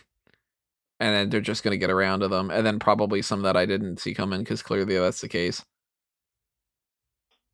I'm thinking Nikki Cross is gone. Practically for sure.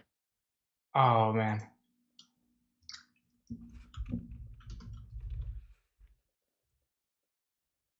Because what's Nikki been doing, Yeah. She's been saying that she's frustrated and they're not using her. Oh, God, you know who I'm worried about? Garza?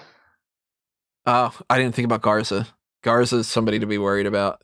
Crap, you know what? All right, let's do this. This sounds terrible, but we're never going to get another chance to do this.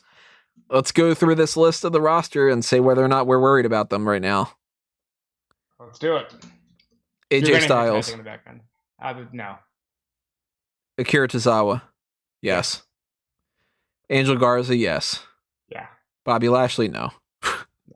If Bobby Lashley gets released, Jesus God.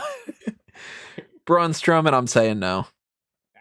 Bray Wyatt, I'm saying no. No. Cedric, I'm saying yes. Yeah.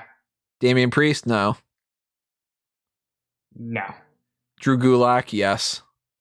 But they better not. Didn't they just bring him back? Yeah. They better not.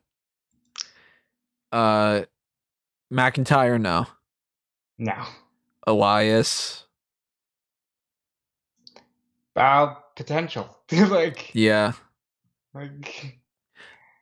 They just came back, Eric and Ivar, 2 nights ago. No way. I'm going to say no. They'll have no tag team division. But it wouldn't shock me. It wouldn't. Grand Metalik, I think, yeah. Potentially. Humberto Carrillo, yeah. Yes. Jackson Riker, yeah. Yeah. Jeff Hardy, yeah. No. His dad just died, Tony. If they are doing this for budget stuff. His dad. if they release Jeff Hardy, I will. That's low. Morrison, No. I don't think so, but I wouldn't put him as safe as some other people. Keith Lee, come on, don't you dare. Not in this climate, they won't. Kofi Kingston, no, he's good. He's a lifer. Lindsay, I'm worried about. Yeah. Mace, I'm worried about. No, they had the show closing angle. Billy Kay was just on WrestleMania. Samoa Joe, we just said he just called WrestleMania in a poncho, you know? Fair. Matt Riddle, I mean, he lost his title and he jobbed out on Raw. What if? You know? Wouldn't be surprised. Miz, no, he's lifer. I think MVP is safe. Yeah, he should be.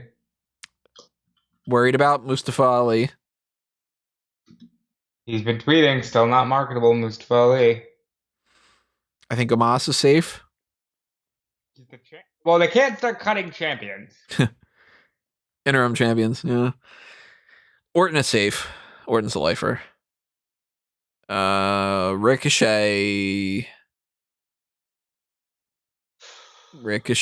is... I'm going to say yes. I'm going to say I'm worried about him too. I instinctively typed Wednesday. It's okay, that's where we're at. Riddick Moss, I'm worried about. He hasn't been seen in a long while. For what it's worth, Paul Heyman had plans for that fucking guy. Yeah, we'll see how much that's been worth with some of the other people, you know? Now you got me worried about R-Truth. He could be sick. I don't know. I think Sheamus is good. I'm worried about Shelton. Yeah, me too. I am definitely worried about Slapjack. Yeah, me too. T-Bar, I'm a little bit worried about. They better not. Show closing angle, I'm going to hold them to it. Titus is a lifer in some capacity at the very least. Tucker's already gone. I can get him out of that list. That sucks. Woods is good, I think. If you can't tell, I'm going through the Monday Night Raw roster right now. That's why I'm bouncing around with some of these names. Bliss is good. Yeah. Asuka, I think, is good. Charlotte's gone. No, I'm just kidding. Dana and Mandy. I think that they're good. I hope so. I'm not too sure about Lacey. But pregnant, bro. Well, I don't know how that works, yeah. But wasn't Maria? Yeah, Maria was. So never mind what I said. Guess 5 says Vince loves R-Truth. I can't see him going. Yeah, I assume R-Truth is okay. But the fact that he didn't pop up at WrestleMania does make me a little worried. Lana. She's the best. She's number one. She shouldn't go, but she might. If they're looking for cost-cutting stuff and her husband's gone and they signed her to a big contract or whatever, Lana could be one of those things where if you let go of Lana, you don't have to let go of a couple other people. You know? Yeah, but come on. HAYS in the chat. Tony, what is going on with all these releases? I don't know. I didn't plan this.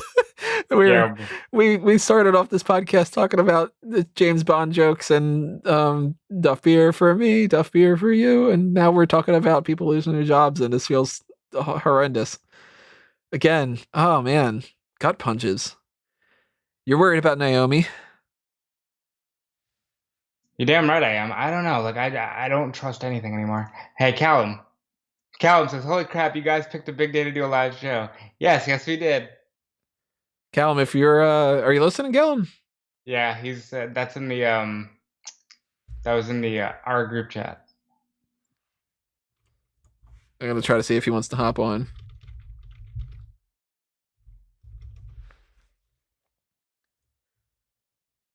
Yeah, we picked we were thinking about doing this tomorrow, and works out that way. Yeah, HA in the chat, it's April 15th again.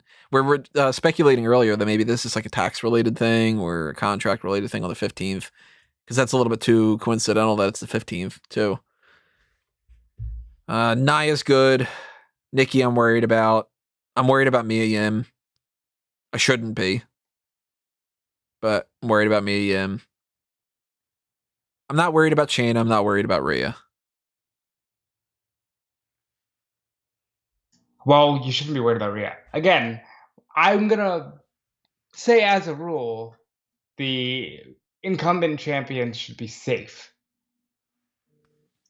Aleister Black, I think, is gone. You should be. Dawkins and Ford, I think, are good. God willing. Apollo's good. Now. Big E's good. Cesaro, I think, is still kind of up in the air, but I would say he's probably okay right now. Can you imagine? Here's your big WrestleMania moment. You're fired. Like. So I'm gonna try to bring Callum on here. Gonna try to join us. See how I can bring him in here and potentially not screw up the call. If I do get the call screwed up, then I apologize in advance. I'm going to stop my recording on the one thing. I'm going to keep it going on the other thing. I'm going to add. Samoa Joe was once dubbed by The Rock as a future world champion. He should have been. Just wanted to say that. So now we got Callum on the line. Callum, welcome to Black Thursday. Oh god, I was listening to both of these at the same time. That confused me for a second. Yeah, that you're thinking what I was thinking the other day when I was like, "What's happening with the live chat?" And I had to restart and do all that. Yeah, yeah, just heard you speaking, and then I heard you speaking on the actual video, and then I just, oh, what am I listening to? There you go. I'm here. Yeah. So so far, I want to know. I want to know everything. What you guys been spilling? What tea have you guys been throwing around here? Well, we started off with like Simpsons jokes. We were talking about Sesame Street, and we were getting into James Bond things, and we were going with whatever, and then suddenly somebody says, "Oh my God, Billy and Mickey released," and I said, "Not Billy Kay. That's impossible. She just worked WrestleMania." So so far today we've lost Billy Kay, Bo Dallas, Chelsea Green, Kalisto, Mickey James, Peyton Royce, Samoa Joe, Tucker, and Wesley Blake. Ooh, that's that's quite a clear out. The way that we were kind of approaching this, we were kind of like Chelsea Green. They just signed her to a contract again, but it kind of makes a little bit of sense considering how many times that she's been start and stop, and Zack Ryder's out of the company and whatever. So that's not the most shocking. We get your opinion about these. What do you think about the Chelsea one? Again, it's not something that I would have expected, considering the fact that she had been signed to a new contract, and they seemed like they were willing to push her, and she was building up, well, seemingly funny enough, with one of the other people that's released this storyline with Mickey James through Twitter. Yeah, and so I assumed that Mickey gone, so that was a planned storyline for well beforehand. Yeah. And then when she had gotten injured, she was supposed to get a big push on SmackDown, and then she got injured in her debut, and I guess that sealed her fate.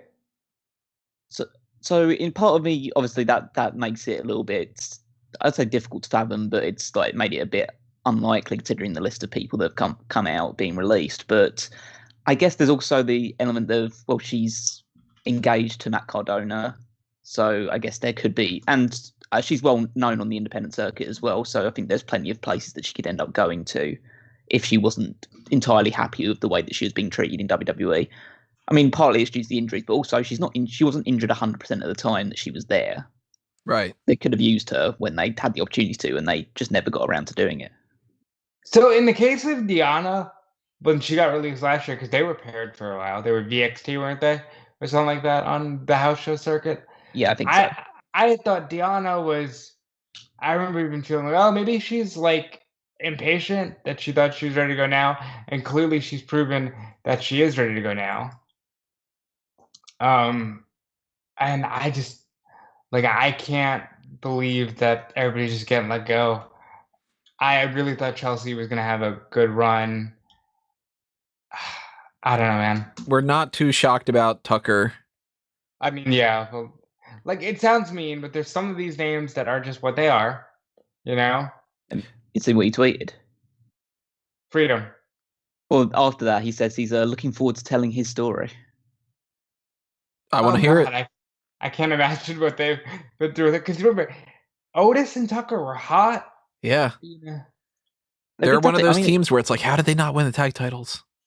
Yeah, just one of those instances of like, oh, these are a perfectly serviceable tag team. Let's split it up, put one of them straight back into a tag team a couple of months after their singles run, which wasn't really even a singles run because they got split to separate brands, and then Tucker turned on Otis for no reason, and then they couldn't feud because they were on separate brands, and then Otis did nothing for a couple of months, and then got tag team with Chad Gable. Mm-hmm. And then while we're here, are Otis and Gable safe? I'd say Otis is safe. I mean, again, I hate to speculate at this time like this, but then again, this is what's going on at the moment, so it's difficult to do so. I would say Chad Gable will be desperate to get out of there. I'd say Chad Gable will be talking to them saying, oh, you're releasing a load of people. Well, my contract's coming up soon. You might as well put the kibosh on that early, save yourself a bit of money. If I was Chad Gable, I'd be like knocking their door down saying, release me, for God's sake. See, yesterday, I'll fill you in on this. I talked about this earlier when... yesterday, I did my updates for who I could see leaving, and I'm already crossing off a couple of those lists. The ones we haven't gotten to yet that are on that list are Aleister Black, Cedric Alexander, Chad Gable, Grand Metalik, Kona Reeves, Mojo Rawley, Murphy, Nikki Cross, Ronda Rousey, Vanessa Bourne, and Wild Boar. Because I had Dallas, Royce, Tucker, Wesley Blake, etc. I added Shelton Benjamin to that. Yeah, I forgot about Benjamin when I was doing it yesterday. But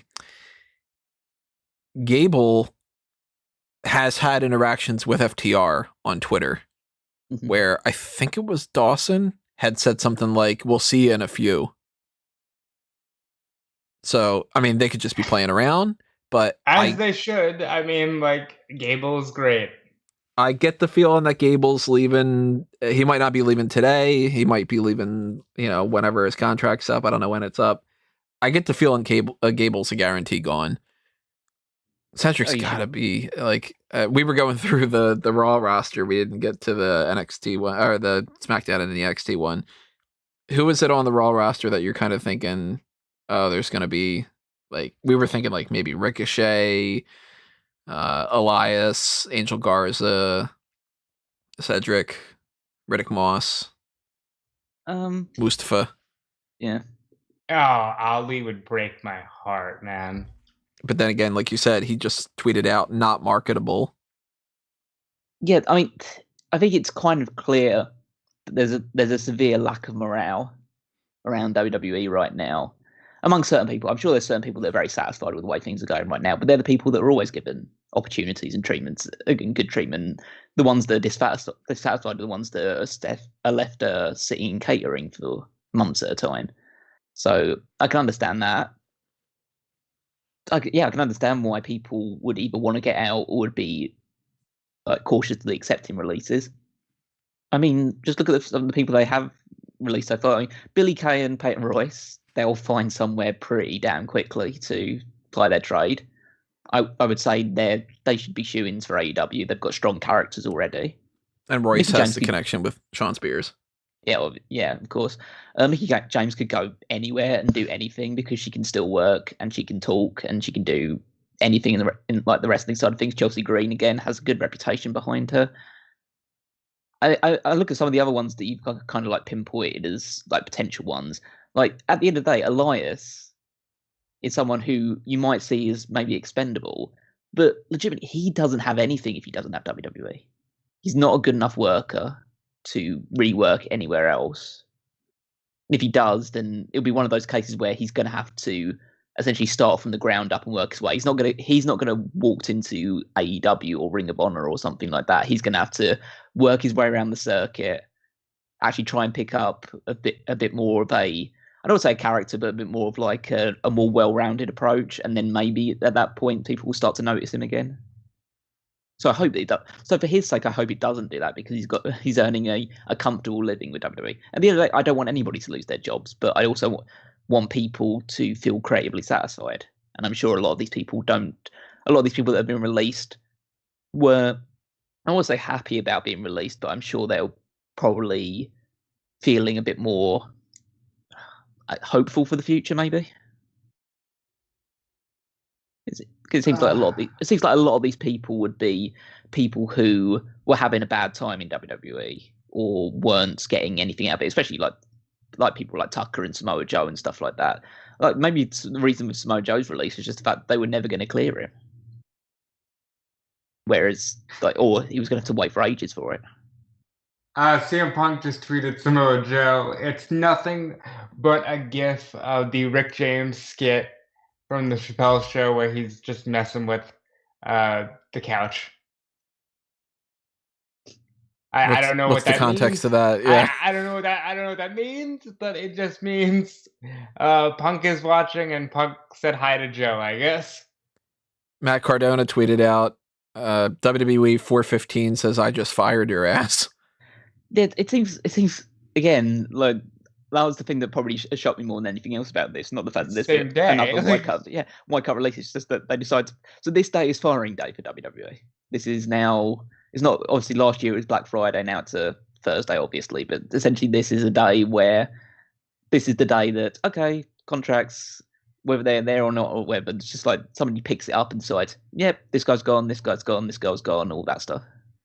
Marquise in the chat says, "What's goody in the hoodie?" Not after we started this. If you haven't heard about the release, he says, I'm glad they released Mojo. They squandered Joe since he came up to the main roster. I just don't know if he's cleared to compete. Well, there's a difference in whether he's cleared to compete and whether he's cleared to compete by WWE. True. They are very different things, because it took ages for Daniel Bryan, after he'd been cleared by multiple other doctors, to finally be cleared by WWE. Remember, and that was he literally was like, "I'm leaving. If they don't clear me, I'm gonna wrestle elsewhere." He was even like, "I'm just gonna go to Japan and fight Bullet Club. Bye." Like, yeah. He was doing it. And I mean, obviously, that Daniel Bryan at that point was already like a big established WWE star. And with the case of Samoa Joe, it's like he is obviously a hugely well-known name among the wrestling audience, but he was never treated as a huge star in WWE outside of a few feuds with Brock Lesnar and Roman Reigns. And so if they decide, we're not going to risk him getting seriously injured under our watch, even if he is by most people's standards cleared to compete, they're not going to risk doing that and say, okay, we'll just let you go then instead.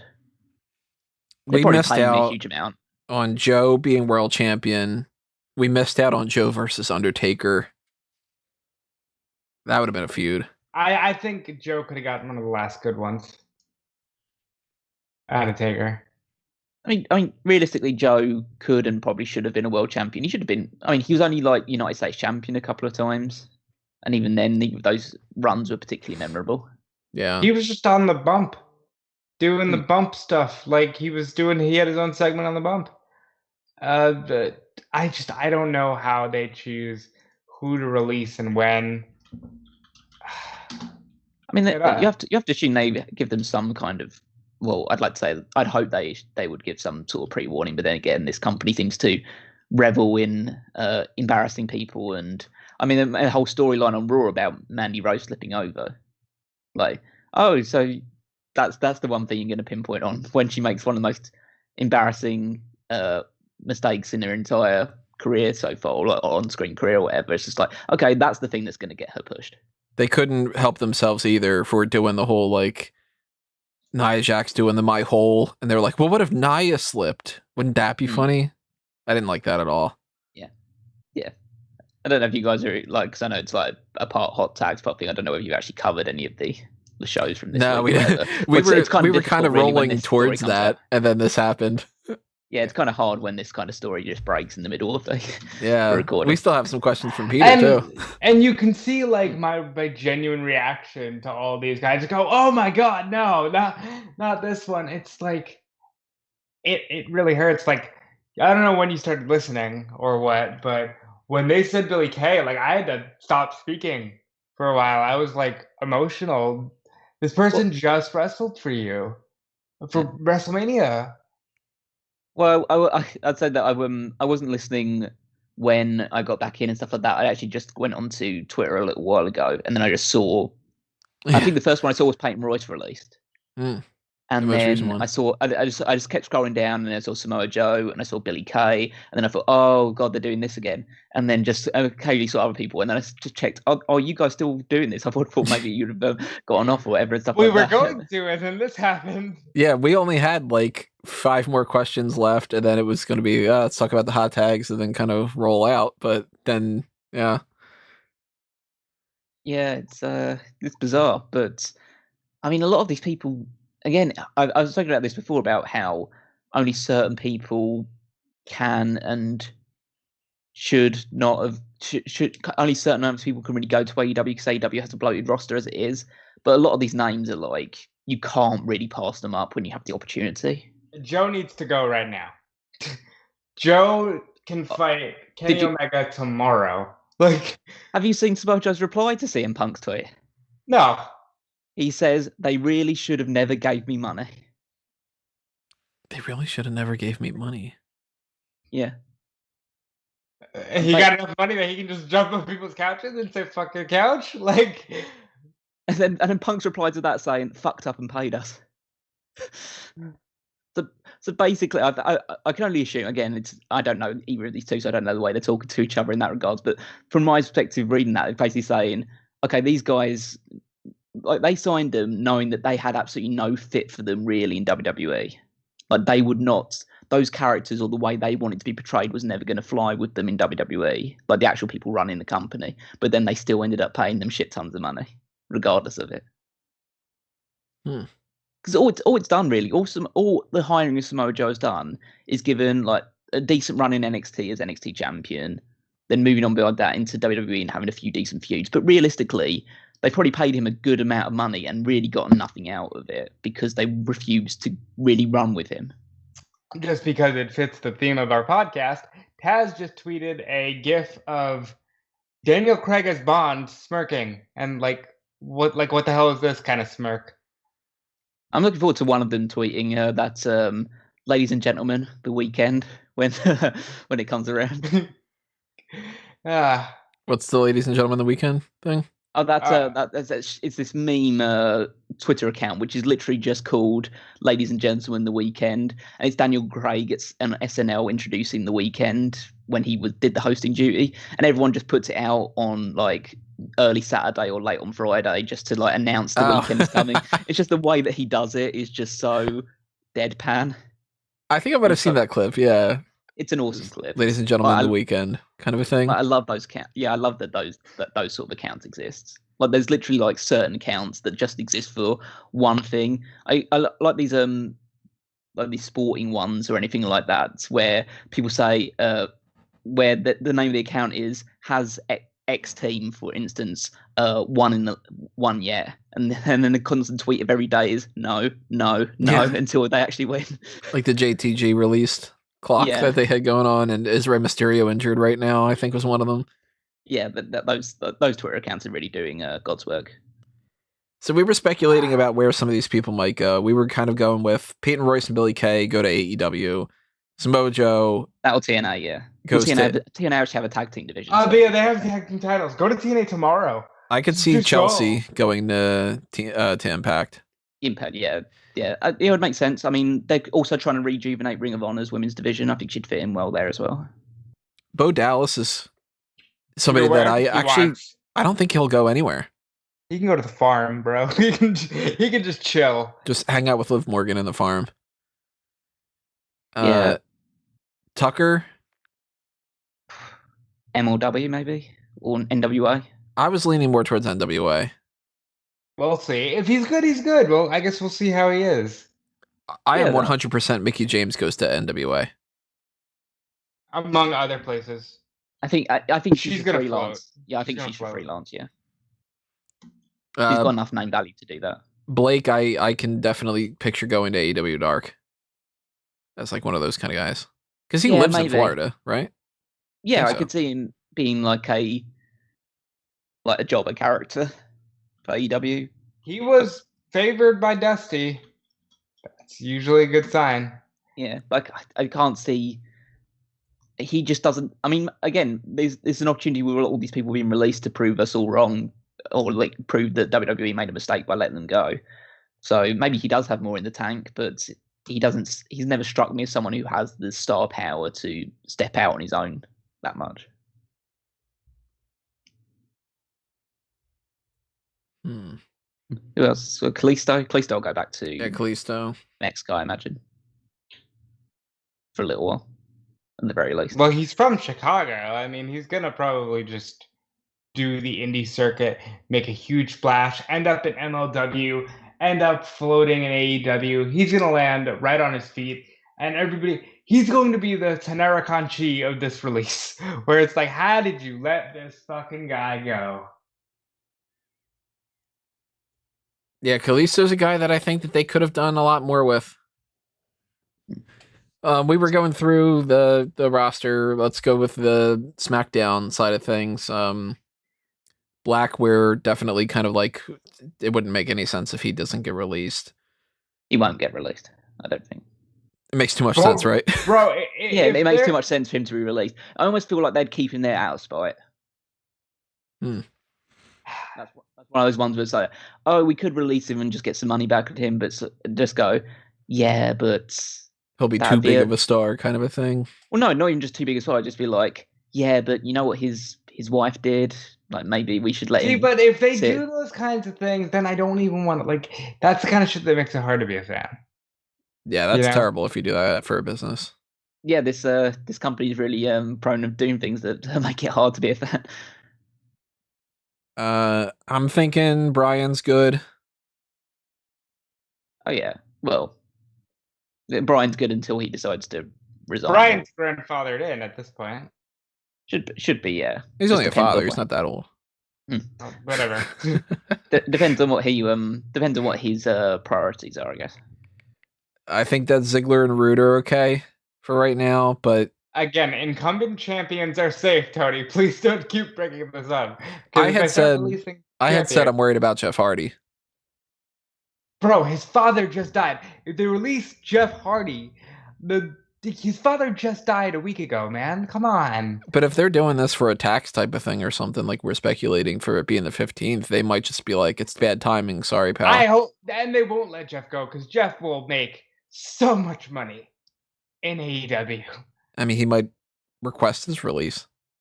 Yeah, that's the point. That's a lot of these people may have been people that have been on the bubble requesting releases, but yeah, I've only just decided to do it now because of the budget cuts they want to do. Like last year, we found out that a handful of those names were flat out fired, and a handful of them were people that were saying, "Look, I don't think I'm going to renew my contract," and then they were like, "All right, well then you can go." Kind of like that, you know, it's easier to let go of the person who wants to quit than it is to fire somebody who wants to stay, kind of a thing. Yeah. Although they've shown that they can very comfortably do both. Yeah. I think Dominic's okay. Yeah, if they ever want to employ Rey Mysterio long term ever again, or having come back, they'll keep Dominic around. If they let Rey go right now, Rey will fight Jericho on next week's episode of Dynamite. Yep. Like, he totally would. No, he would in a heartbeat. Yeah. Yeah, Mysterio's got I just say he's got no loyalty or anything, but he knows that he's a legend. He can do whatever he wants if he got released by WWE, and everyone would pay top dollar to use him. I think Jimmy and Jay are okay. Yeah, yeah. While Roman's there, is Roman Reigns okay, Tony? Do you think Roman Reigns is going to stick around? Nah, he's gone.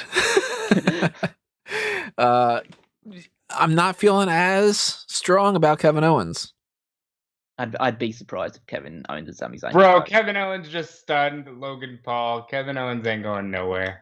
And it's not even just that. It's just a case of I just think Kevin feels comfortable there. Like, and there are some people who really do. He genuinely doesn't strike me as someone who's desperate to be world. Well, I'd say like he would want to be world champion because everyone wants to be world champion, but he's not someone who's so desperate that he'll get out of the company because he doesn't feel like he's going to get it. I think he just feels like he's settled there. You know what, though, and I know we're going through SmackDown, but I just want to bring this up real quick. Roderick Strong did hand in his papers down the little...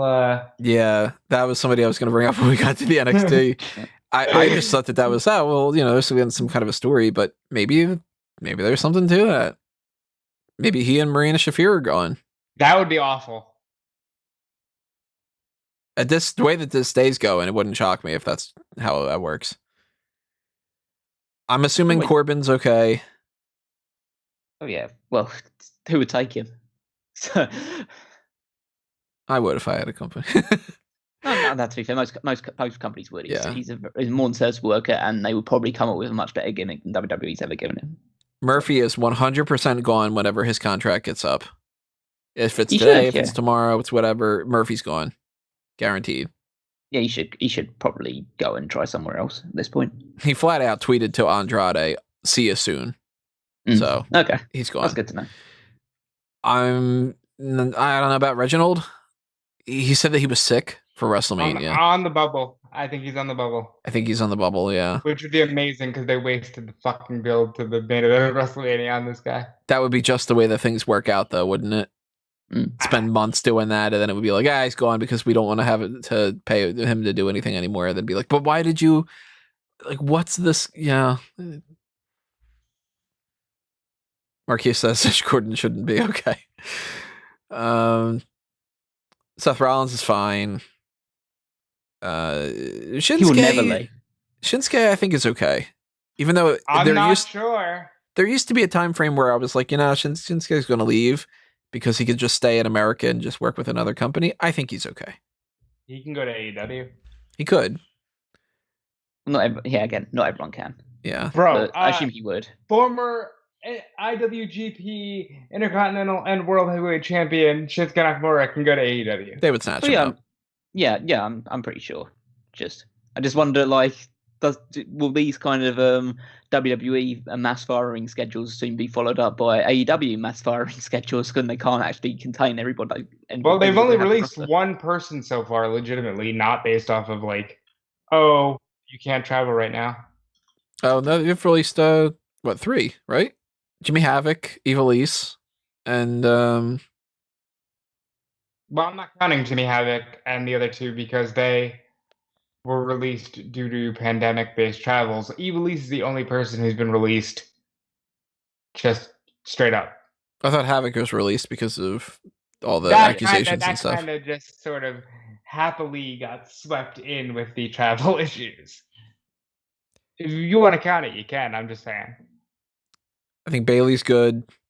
Oh, she better be. Yeah, obviously Sasha, Bianca, they're good. Natty's good. She's good for life. Is she though? I mean, I don't feel as strong about Carmella and Sonya and Tamina, but I think that they're okay. I'm worried about the not the Iconics, they're already gone. I'm worried about the Riot Squad. Do you want to see upheaval, Tony? Yeah. Are you a fan of upheaval? I thought you said a people. I'm like, a people. I want to see a people. A people. But I mean, the fact that they never really seem to want to push somebody like a Ruby Riott, I could see them saying, we all, you know what? Sink or swim. She never swam. It's crazy. I wouldn't have thought that the Iconics would have left. Renee Paquette just tweeted, "How do you drop the ball on Samoa Joe?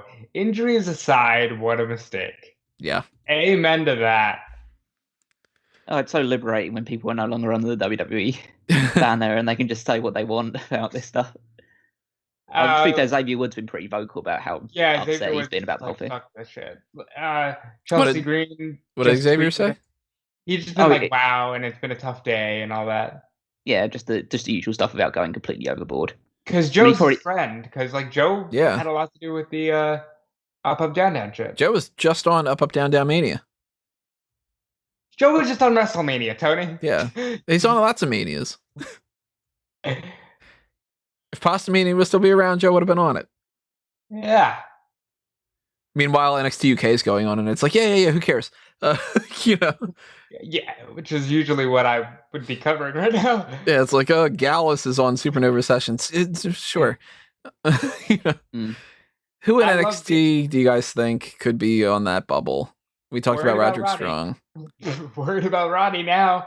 Worried about Yeah. Bobby Fish now. A Bobby Fish. Yeah, that could be a worry just because of the injury side of it. Worried about Velveteen Dream now. Well, not worried, but I don't give a fuck about Velveteen Dream. He can go. He can go jump in the lake as far as I'm concerned. Let me go ahead and pull back the curtain. I wrote last year, Velveteen Dream released. It was just everybody was just wait for it, just start writing it up. It's been a year. It ain't been released. It would be. Again, it's not hilarious because there are people that have jobs and stuff like that, but it would be so apropos if Drake Maverick got released. And you shouldn't laugh, but like, Jesus, can you imagine? Yeah, it's just, yeah. But I mean, I can't say that I wouldn't be surprised. Fandango and Tyler Breeze, maybe. I'm worried about them. I'm worried about them right now too. I'm worried about only Lorcan now that Danny Burch is injured, and actually Danny Burch as well. Yeah. Just because then if they can't work, they're no good to you in that regard. PW Insider says WWE has been recording vignettes with Aleister Black to return to TV. So no, Aleister Black ain't gone. I mean, you never trust anything. Hade Vanson popped up for one day to start a feud with The Undertaker and never popped back up again. So, like, I don't trust anything in WWE anymore when it comes to that. I mean, realistically, half the NXT roster could be at risk if they just feel like at any point in time. Like, they could get rid of. There's like Arturo Huas. I don't think that they'll necessarily just let him go, but at the same time, he's been there a little while, and if they're looking to just, well, you know, again, sink or swim type of a thing, they could release somebody like that a lot easier than they could somebody like Finn Balor. Yeah, absolutely. I mean, there's people like Everrise could go. Oh, please. Well, if you release Everrise, you don't have a 205 Live. How do you? 205 Live can go. Yeah. Oh, 205 Live has been released by WWE. Brendan Vink. Brendan Vink was somebody I was looking at. Yeah. Jake Atlas, potentially. I don't think that they'll get rid of Jake Atlas. I mean, I'd be surprised. But it's just anyone. Kona Reeves has been injured for a while. He's on my list. Yeah. Let's have a look. Who else is on this? I mean, to be fair, I mean, I would say it's unlikely, but we've seen it with like Gallows and Anderson. If they'd got rid of the two other members of Legado del Fantasma and just kept Santos, it'd be unlikely. But I would hate that so much. But yeah, it's you never really know. They only just signed Tyler Rust, so I assume they wouldn't get rid of him. It'd be kind of them to get rid of Malcolm Bivens, though. The wrestling world would thank them. I mean, he won't have trouble finding work. I don't think it'll happen, but I wouldn't be super duper shocked if the Bollywood Boys got released. How do you have a 205 Live? I mean, I'm being an asshole, I know, but like. But no, it's true because it's the Bollywood Boys, Everrise, Kurt Stallion, Ashanti the Adonis, Tony Nese, Arya Davari, and August Gray. Those are all people that could be released at any point in time. Yeah, they are the only people that ever pop up on 205 Live. So then, they could release Tony Nese. They could release Arya Davari. They could release. Did they really ever hire Tino Sabatelli back? It seems like that's been the case, but then again, maybe they just release him again. Yeah, I don't know. I mean, he hasn't been appeared yet, so. I mean, I'm looking at the women's side of things now, and I was actually just going to say I'm going to put my foot down. I don't think that they release a single woman from NXT. I'd be surprised. The only ones that I could even potentially see are Aaliyah, just because if you're going to get Robert Stone's out of a job at that point. Yeah. Santana Garrett. She got called up technically. So did Chelsea. I know, but Vanessa Bourne because of that same reason as well. And then maybe Tegan if they've gone tired with that stuff now. That would be sad, but yeah. Yeah, yeah. And then the other one that I'd say is like potential, which probably isn't, but I feel like just considering the way that she's been booked recently, maybe Toni Storm. That'd be rough. I mean, that would be a big one if they got rid of her, but it's just a case of she doesn't seem like she's been positioned near the top of the card anymore. But she's just kind of there. So I thought, she's either getting called up or or now this is happening. There's every possibility. I mean, it's so hard to just look at all these people and just feel like, yeah, I can't say with absolute certainty, except for obviously a few cases, that you're going to have a job in the next day or so. I don't know how many more are we expecting to get released at this point. It's slowed down to the if point. We're done. I'm assuming that we're kind of done, but then again, there's been days before a couple of years ago. I think it was like 2011, might have been, where I remember reporting on stuff. God, I've been doing things way too long. Where they did like a big mass firing where it ended up going into like the next day, kind of a thing. I don't know if they do that anymore like that. I'm very suspicious about the 15th. It's a little too weird that it's April 15th, both years in a row. That's got to be some reason. Well, there must be something to do with this day, which means that they need to cut costs at this point. Mm-hmm. I don't know. Again, it could be anything to like tax-related reasons or anything along those lines, like you suggested. And there's no reason to suggest why that wouldn't be the case. But yeah, there must be some reason why today is the day they have to do it. So like, some people just tweeting now about the idea, like WWE's reported telling the budget cuts are the reason for today's releases, whereas 2020 was the most profitable year in the company's history. Mm-hmm. Do you think that they've hired John Laurinaitis back specifically for this? That like nobody, he's the GOAT. Bad guy Laurinaitis. Yeah, he's the GOAT. He can make the phone call. He can tell these people that they're out of a job. Yeah, and while he's casually browsing through a bunch of supermodel magazines and swimsuit magazines to find the next top diva to come around. He met his wife that way. I mean, credit to him, you know? Ben in the chat, my bar fucked up my order, so I'm 7 vodkas deep rather than the 2 I had planned. Shut the fuck up, Billy K. I've had way too much alcohol to deal with this level of shock. Again, I keep going back to Billy because I legitimately was like ready to start shedding a tear. I was like, what do you mean Billy Kay's released? I mean, now they've released Peyton alongside of her, because I'd have thought that would have been really cold to keep Peyton and lose Billy. That would have been like out of spite. Because then it would have been like, hi, your husband's gone, your best friend's gone, you're going to stick around until we say so, kind of a thing. Dean says in the chat, I don't think they've got rid of many TV NXT people this time last year. I presume they are viewed separately. Yeah, there might be like different contract type of things. They did get rid of some. I don't remember exactly who. Ben's just getting that. Wait, is Peyton gone too? Yeah, Ben. Just to fill you in, Ben, what we lost today on the roster: Billy Kay, Peyton Royce, Chelsea Green, Mickey James, Kalisto, Bo Dallas, Samoa Joe, Tucker, and Wesley Blake. He only saw Billy. Oh wow! Yeah, Billy was the first one to go. Should have broken to maybe a bit slower than that. But I just saw that MJF has tweeted your best friend MJF Rob has tweeted stop posting the GIF, and now everyone is sharing the GIF of him being shoved by Samoa Joe when he was doing a entrance to the ring for NXT. Maybe they're gonna call back to that and have him come back. By the way, MJF said he can smell my breath through the camera, so fuck that guy. I did listen to the podcast, Rob. Well, I know, but for those that didn't, I know you support me and I thank you for it. Yeah, it's cool that he did that. Yeah. Yeah, awesome. Jerk. Great sense of smell, though. Thank you. Ben says, I sobered up real fast. Yeah, Marquise, they got rid of both Iconics.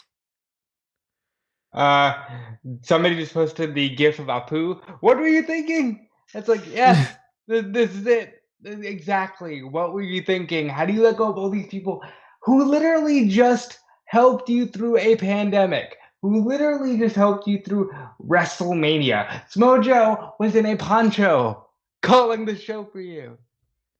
Who needs the WWE? I do. I'm looking at. Let me try to find last year's future endeavors list. I've got it up on the website. Yeah, how many were released in that one? So let's see. Stars released in 2020. On that day last year. So that was the 15th last year, same as what it was. 5 days before that, was when the Revival was released. They were released on 4/10. 2 days after the release is when we got confirmation of Nick Camarado, Tino Sabatelli, Tainara, Cassius Ono, Cesar Bononi, Mars Wang, Edgar Lopez, Faisal Kurdi, Hussein Aldagal, Marcos Gomez, Mohammed Fahim, Omari Palmer, Rocky, and a couple other people. So we might get another round of this with NXT people. There's always the potential for that to happen. If they released a group of them 2 days after the 15th, we might on Friday or Saturday be talking about another set of releases that are just NXT. But last year they had gotten rid of, on the 15th specifically, Hawkins, EC3, Leo Rush, Carl Anderson, Hurricane Helms, Drake Maverick, Eric Young, Heath Slater, Luke Gallows, Billy Kidman, Mike Rotunda, Dave Finley, Pat Buck, Sean Devari, Scott Armstrong, Sarah Stock, Lance Armstrong, Aiden English, Kurt Angle, Eric Rowan, both of the Colognes, Sarah Logan, Mike Chioda, Mike Kanellis, Marie Kanellis, Zack Ryder, No Way Jose, Rusev, Alexander Jakesick, Deanna Purrazzo, MJ Jenkins, Josiah Williams, Norman Smiley, Serena Deeb, Ace Steele, Kendo Kashin, Jerry Soto, Dorian Mack, John Quasto, and Alyssa Marino. So that's like 50 people or something. So Joe just tweeted, "Be well," with perhaps the best GIF you can use in a time like this. It's the end of the Truman Show, where Truman is taking a bow and leaving the fake set that he thought was his life. Yeah, I assume he's got some. He'll have some plans in place. I'm kind of liking. I'm just. World champion where by the end of the year? Because he can go legitimately anywhere. He won't be world champion if he goes to AEW. No, he'll be world champion if he goes to Ring of Honor or Ring of Honor. Ring of Honor is definitely Ring of Honor and Impact definitely the options. I don't think he'd reach that level immediately if he went to AEW or New Japan. But I'd like to see him in both. I like to see freelance it. Oh yeah, he's another name that could just go say like, okay, you can sign me for this number of dates, and then I'll go here for this number of dates, and then I'll just go around for a little while and see whether I would want to settle down somewhere. But I'm just kind of like enjoying living on Twitter right now and just see that Chelsea Green saying her goodbyes and then downstate send her a reply saying, hey, is there anything we can do to help you out? The wrestling world is interesting because you got a lot of people being like, oh man, this breaks my heart, everybody. And then other people just being like, all right, how can we start to get the wheels going? We're going to get this moving. So I looked on Creed's Twitter, because you had mentioned that earlier. He had said 2 hours ago he released a video of him just skating around, having fun. It said mood, and he seemed super happy. And then it says his next tweet after that from an hour ago. And with that, the day is now a bit different. And then 39 minutes ago, just wow. Yeah. Just look at Matthew from Botchamania saying that Bo Dallas's last televised WWE match was the Battle Royal at Crown Jewel 2019. That makes sense. Bo Dallas is the GOAT. Over a year of nothing. Wow. He is the current Epico and Primo until obviously just now being released. Who's that now? Probably Titus, really. Okay, let's figure it out. Let's do this live on the podcast. Who's the next the Colognes that are going to be on the list all the time? I mean, I still do currently have people on my list that haven't been released yet today. Oh, I'm not even saying like people that are going to be on the list all the time. It's just people that are signed with the company and just don't work for years at a time. The last time that we've seen Kona Reeves has been a long while, but Mojo Rawley is good. There you go, in the chat bed. Oh, Mojo Rawley. Mojo Rawley, there it is, yeah. Yeah, I'm thinking Mojo. Yeah, I can't imagine he'll be too long for this world. Or maybe they keep him around because he's their link to Gronkowski whenever he wants to come back.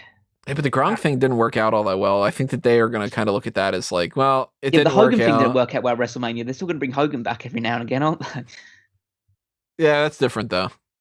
No, it's not. It works better in the favor of Gronkowski because he's outside the bubble. So most people would think, wow, he's, so valuable. He's famous. He's a real star. Man, this is Yeah, I get it's so hard to speculate about this stuff because I'm just imagining it's just the fact that they've got so many people that they're releasing out of contract. And somebody who's never on TV now that you could just release and sign back whenever he's available? John fucking Cena. He's still under contract. Just No, release because him. John is smart enough that he'll go, sorry, I'm not under contract. John will be like The Rock, who just sort of got quietly released in 2005 and then didn't show up again for 6 years. Yeah, it's kind of hard for someone to get quietly released these days. Kind of happened a little bit with Lars Sullivan, but not really. I'm pretty sure we were pretty aware of it by the time, pretty soon after it happened. Yeah, but I mean, they never put out an official thing. Oh no, he did. Yeah, but he made it pretty aware that he'd done it. Chelsea Green tweeted out, "Welcome back. It's been a while," with a picture of her as the hot mess. Women-ass. It's a great. I think that's a good. I mean, to be fair, like Chelsea Green is her name, right? So she'll be able to use that on the indie. This year, I don't know. The way that things have been going this year, it's like, well, we own your name, we own your blood type. Yeah, but that's actually backfired for them because they haven't been able to trademark Dean Ambrose. They haven't been able to trademark plenty of other names because they don't have the written consent of the superstar. But Dean Ambrose isn't his real name. Yeah, but he played him, so they need his consent. Is that how that works now? Yep. Huh. I know Keith Lee was one of the ones that they didn't get a chance to trademark because he didn't give them the consent. Commodore Aziz did. He must be feeling pretty satisfied now that he managed to get that gig before this round of stuff happened. Oh, well, we'll see what happens at the end of the day. You see, Babatunde is big. Could you imagine him being released as part of this one and just like after okay, he comes into WrestleMania, he debuts as Commander Aziz. And now, in fairness, they said they didn't know who he was. I can see it though. That's just like it's the way that things happen sometimes, you know. I mean, I'm looking at the last year's release list, and it was like I have one there. 5/16, Drew Gulak was released and reinstated several days later. Everything's nuts when it comes to that. Drake Maverick had gotten released and signed a new contract, and lots of people tweeting Velveteen Dream still has a job. Yeah, I imagine a lot of people will be annoyed about that. They'll be annoyed at people like Velveteen Dream and Jordan Devlin and Matt Riddle still having employment. Well, let's pivot over to Peter's questions in the meantime. We still have a couple more. Yeah, we can take a break. Wait, see when everything else starts tumbling down. All right, next question from Peter. Who do you think is going to get released? No, just kidding. He says, if you were a wrestler, what would your nickname be? For example, the Tribal Chief. I am the Don. PD Nice. DON stands for definition of nice. Apparently given to him by Chris Dickinson. Now that we know. Yeah. I always thought I'd go with if I was like in the slightest bit athletic and I had my name or some variation of my name, I always wanted to do some kind of an A kind of related thing. So I would always thought like A game. But for a little time frame, I was thinking about being a manager. And I was going to go under this thing where A+ was going to be kind of my catchphrase. Where it's going to be anybody who signs under me is like an A+ talent. And it would have been a whole thing like that. I'm sure I'd go with some sort of wacky-ass mango-related pun. Yeah, hello. It's the mango and the bad seeds, pal. I can't really tell you at this point that I would think of anything pretty decent. I guess at this point I'd probably do something based off of like the microphone and the commentary. So I'd be something like the wrestling apologist. Like I tend to try to play devil's advocate, so I'd probably be something based off of that. Yeah, there is still a small part of you that thinks that this is really just all about budget cuts. Yeah, oh yeah. It's a business, pal. What can you say? I can't really escape the cowboy thing now. Okay, God.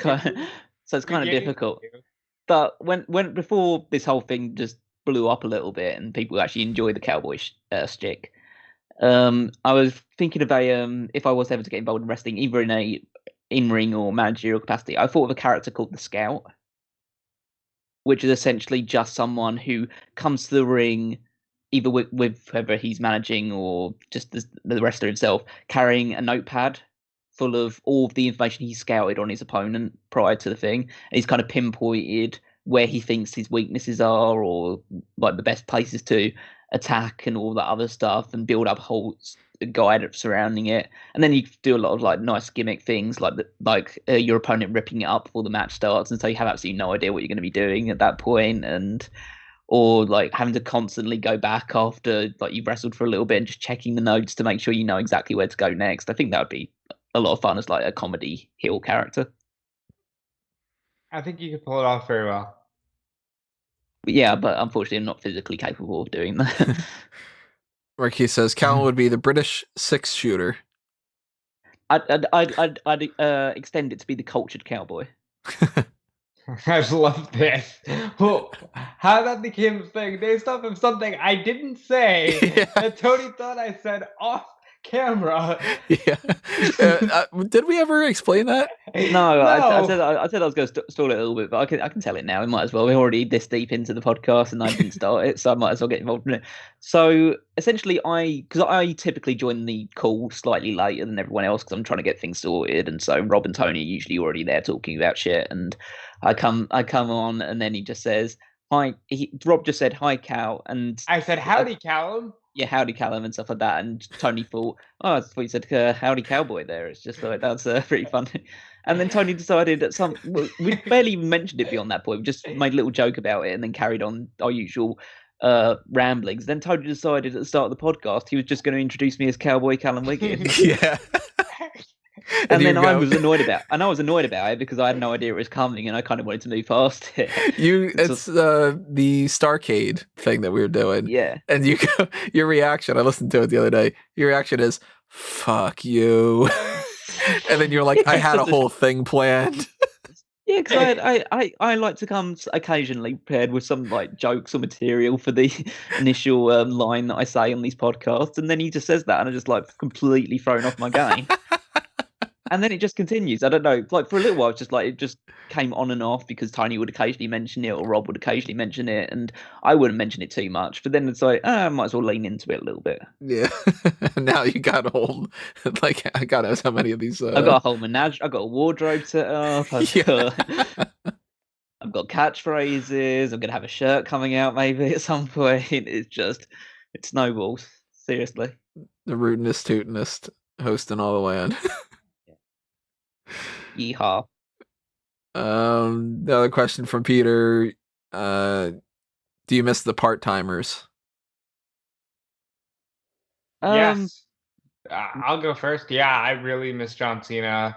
I really miss Brock Lesnar. I'm sad that we're at a point where it's like Undertaker legitimately feels like a thing of the past that won't happen again.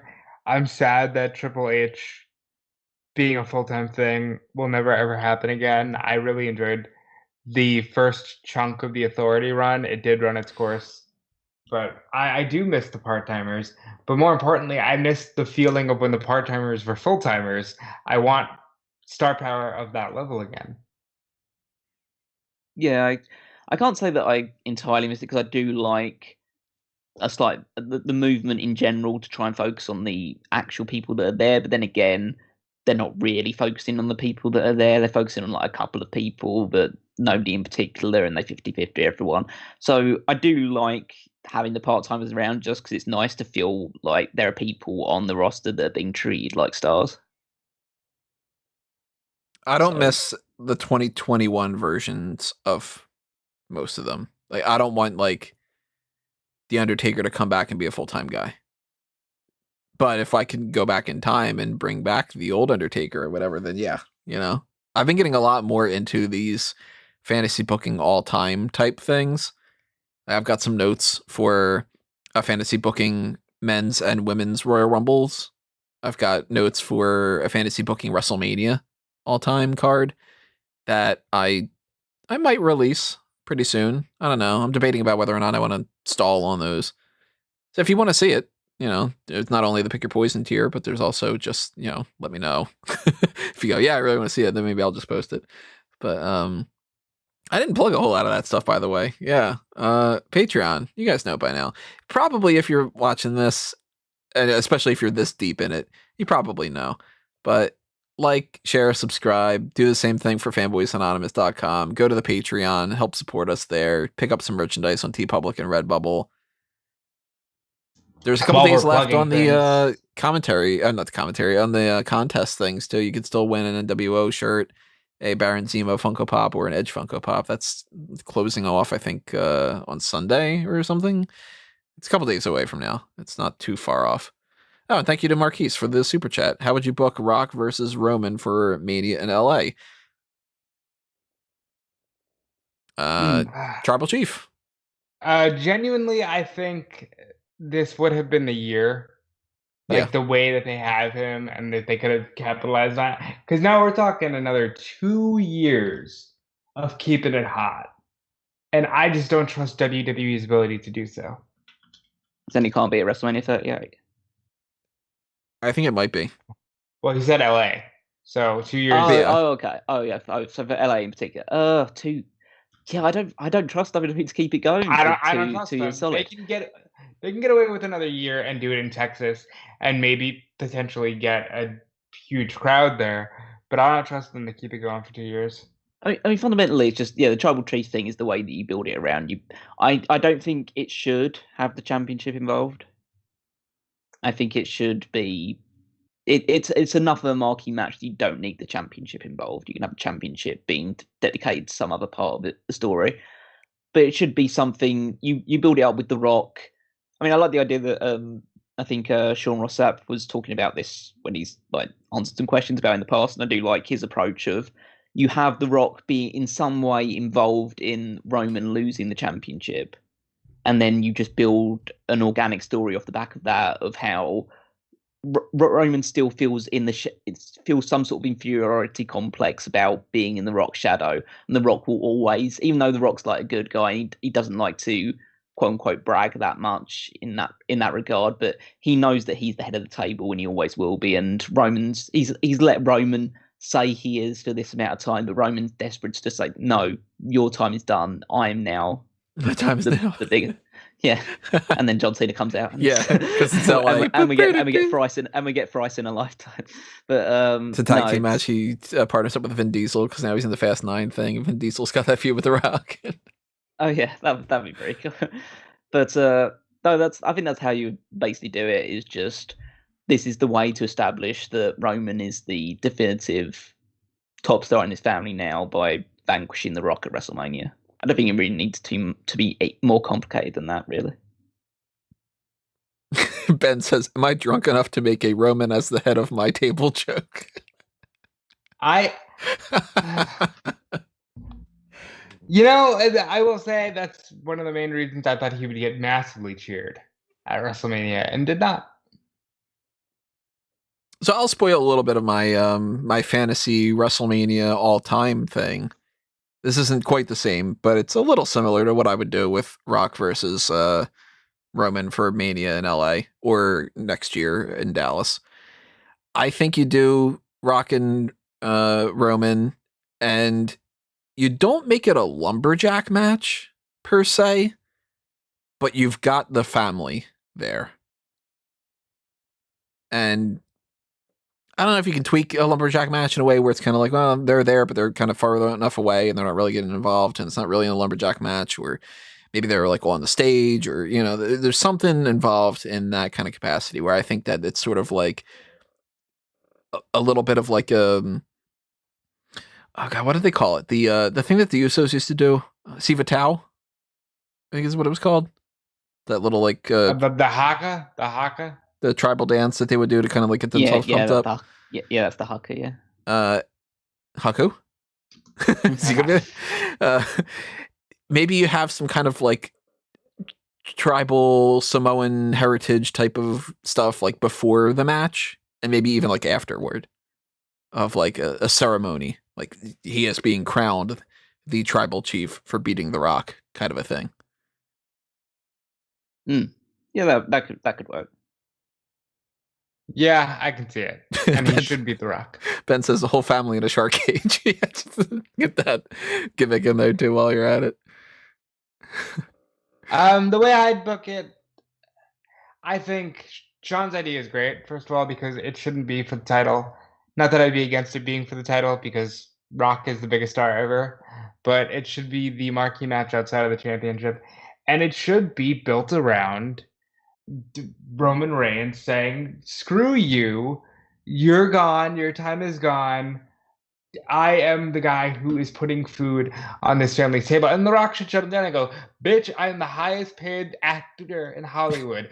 Who do you think is putting food on your table?" Just, there you go. He just goes, "I'm President-elect Dwayne Johnson." Yeah, just basically say, like, I've got a TV show on NBC that's doing better ratings than the show that you're on. Which I would love if they did, but I don't think that they have the balls to go that open and basically just shit on their own company. So, dude, I'm not even the star of that show. That show's about me. It's not even. I'm occasionally in it, but it's like, it's not. I'm not in it. The guy who's playing me is in it, and he's more over than you are. So Aldous tweeted a picture of himself and Samoa Joe. Of course he did, because of course he's trying to get in on that. Yeah. Why wouldn't he want to have an NWA title match against Samoa Joe? I'm not surprised that everyone isn't sending messages to Samoa Joe saying, "Fight me, please fight me." Everybody is. The indie wrestlers that I'm following are basically, "Fight me." Like, Leah Rush just tweeted out, releasing people on multi-$1,000 contracts to then hire people on lower salaries is bonkers. Sometimes it's not always about the money. You're telling me there's 30 plus writers backstage and y'all can't figure out what to do with any of these people. Which is fair. Again, which is why, it's as not much that as we hard. have fun with names like Wesley Blake and Bo Dallas being like, they're getting paid, that's the dream, you know? But it's crazy that they don't get used. Yeah, I mean, it's one of those things, like, you can say what you want about, like, the fact that AEW's spending a lot of time with Dark Elevation and Dark and putting a lot of hours into those ones, both for, like, just to get their content watch times up and whatever that is regard. But at least that's giving a lot of their wrestlers platforms to do things when they're not being featured on Dynamite every single week.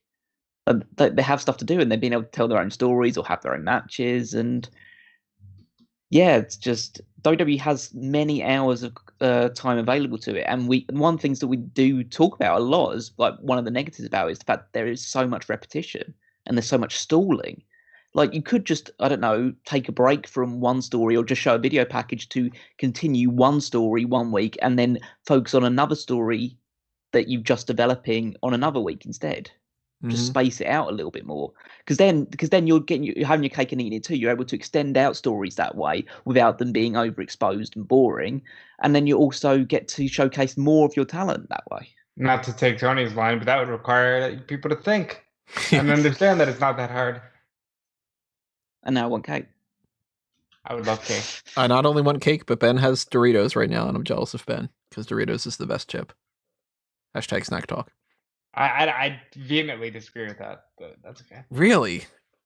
All right, what's the better chip than Doritos then? Literally anyone under the sun. I don't like Doritos. I don't like corn chips. That's blasphemy. Listen, Callum doesn't like pizza. I don't like Doritos. Everybody report Dufleece on Twitter and get his ticket. Can't cancel me because I hate Doritos. That's it. I'm gonna try. Doritos are so good. Mm-hmm. Callum, what do you say on this? I mean, I like chips. Chips are great.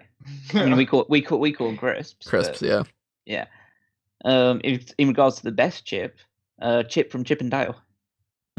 The Rescue Rangers. I knew a guy named Chip. That was his nickname, and I didn't find out for years that it's because his name was Dale, so everybody called him Chip. Oh my god, it's ridiculous. Yeah, those kids are great. So, for like a couple years, I'm just like, that's Chip over there or whatever, and somebody's like, it's Dale something something, and I'm like, who's Dale? Like, it's kind of like, oh fuck, it's Chip. Wait, that doesn't make any sense, you know. Does it throw you off, by the way, like the whole chip and crisp thing, if you are like the whole French fries Does this just seem like absolutely ridiculous?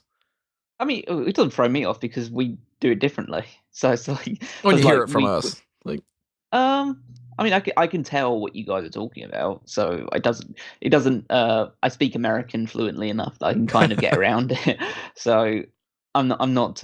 Yeah, but it maybe takes me like a second or whatever like that. But I just like to clarify like where I'm actually standing in that regard. Like, oh yeah, I understand when you call it chips instead, but this is what we call it instead because we invented the language and we can. When this dude said salad cream, and we're going back to the James Bond. and we were both like, what? Clearly, you I was mean just like, dressing, wait a minute, right? Like, salad dressing, and you're like, no, it's a thing. And I was like, that blew my mind. Yeah, because I know what salad dressing is, like balsamic and stuff like that. Just like, yeah, this definitely isn't what it is. yeah. But I mean, we even have that in like different colloquialisms in the same areas. Like, people debate around my area. They're like, is it pork roll or is it Taylor ham? And I'm like, who the hell's calling it Taylor ham? It's pork roll and it sucks. Is he a footballer or something? Sign Hey, him is to a it contract. soda or is it pop or is it? It's the other soda. one? I hate pop. I mean, I don't drink soda, so I don't want you to take it that right. It's like that. But when people go like, oh, I'll have a can of pop. Or do you just use the all-encompassing term Coke? Like, what kind of Coke? Do you, I just call it wrong. whatever I'm drinking. Yeah, I just call it whatever I'm drinking. Yeah, you're having Mountain Dew. Yeah. You're having whatever, you know. Cokes, to me, if you just say some Cokes, it reminds me of the greasers and the outsiders and all that. Like, you're a couple of people in the 50s. Oh, we're going to get a couple of Cokes with Johnny Cakes, you know, that kind of thing. And Soda Pop and Pony Boy and Yeah, Pony Boy's going to just he'll spring a couple cents for a pop on that and whatever. Like, I'm going to go down to the, oh God, what did they used to call it? Those, like, soda parlors or whatever. yeah, With the fountain drinks and, you know. get the soda shop and have little those drinks. I forgot the name of them. I'm blanking on the name of the thing. Yeah, there's float or something. The floats. Thank you, Cal. Oh, no, that's not the thing I was trying to think of. Soda jerk. That's what I was thinking of. Like, the soda jerk is going to give us some pop. That sounds like a really weird sexual position. The soda jerk. A little bit of the bubbly. That's quite the fountain. Once you pop, the fun don't stop. That's why Mountain Dew's that color. Ben says, also, Tony, this is the 4th live stream you've done in less than a week. I'm concerned you're not sleeping. You don't have to be concerned. Ben. I'm not. Ben, you haven't been around here long, have you? I woke up at, I don't know, 10 something, I think. And I fell asleep. I think I was still awake at 8. I don't know. Yep. I also have a question. What do you think Bianca's next feud is, or do you think Sasha gets a rematch? Sasha definitely gets a rematch. Sasha gets a rematch. WrestleMania Backlash. They're just rematching things. And then after that, I'm assuming if they're still on the roster, then probably Natty. Maybe. I definitely think Sasha gets a rematch. And then we'll see who's on the roster by then. Oh, just as a another bit of breaking news, it's not released. Don't worry about that. Heart sank for a second. AEW got 1.2 million viewers. Huh. Get the oh my. That's more than NXT got. It's not even more than NXT got. That's. I mean, Raw got a really big week because of WrestleMania, but that is pretty close to where they were at the lowest point. I mean, Raw the week before that got 1.7. To be fair, NXT got a lot closer to that million. Yeah, they got about 850, something like that? 860 or something like that. Yeah. So obviously, first of all, super beneficial for both brands, that separation. Yeah, this is that's a marker by AEW because that wasn't even a show that they pushed really heavily. I mean, they had Mike Tyson on it, so I guess that may have had some element to it, but it wasn't like the main event they pushed for it was something super big. So imagine what they would do if they actually tried to put a really, really top tier show together for it. Ben says, I've actually listened to the podcast for years. At this point, I just thought that it was a running joke that he doesn't sleep. No, it's not. I'm always honest on the podcast, even to we're all concerned that Tony doesn't get enough sleep. If I wasn't laughing, I'd be crying. DJA says, I'm happy with those ratings. I'm sure that they are too. Yeah. Yeah, oh yeah, man. I'm sure they're delighted. Like finally, tonight is ours. But yeah, I mean, I'm happy with it because it shows that I mean, first of all, it shows that to me it re-emphasizes the point of why NXT was put on Wednesday in the first place for that on the USA Network, and in that regard, it kind of fulfilled its purpose. It kept them down for as long as they can, but now they can't be kept down that long. Now, So in fairness, they did have Wednesdays first, and we don't know if they were working on because AEW. It seems like a long time ago now, but they came out of nowhere. There was a point where it was like there will never be another competing organization. It happened pretty quick too. It was sort of like, well, there's some rumblings. Okay, now they've announced this. Oh my God, Jericho's in there. Oh my God, this is happening. And their Oh my pay per God, view is they're on Double or Nothing. TNT. And yeah, yeah.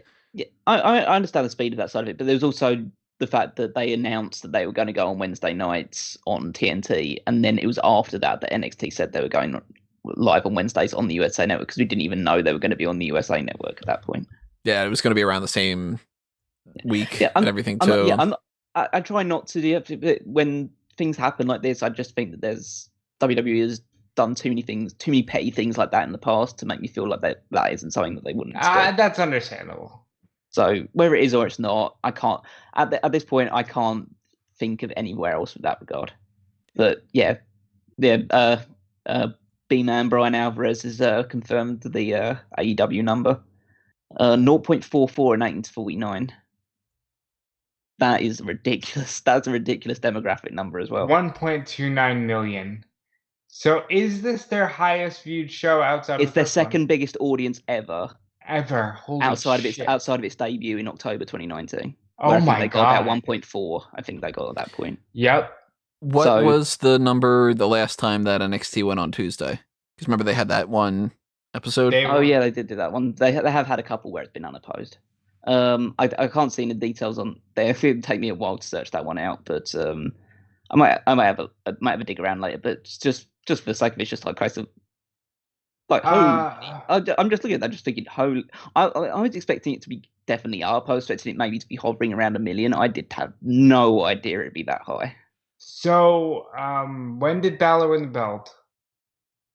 That was it was the September? 2 week. It was 2 or 3 weeks after whatever that special NXT was, or the NXT takeover where Cross won. I think it was September. Yeah, it would have been around that September, I think. Let's check on the handy dandy smarkoutmoment.com. Yeah, NXT. Go under the title reigns. September 8th, and then the week. Okay, so September 8th, he won the belt. Oh, look at that. I got it right.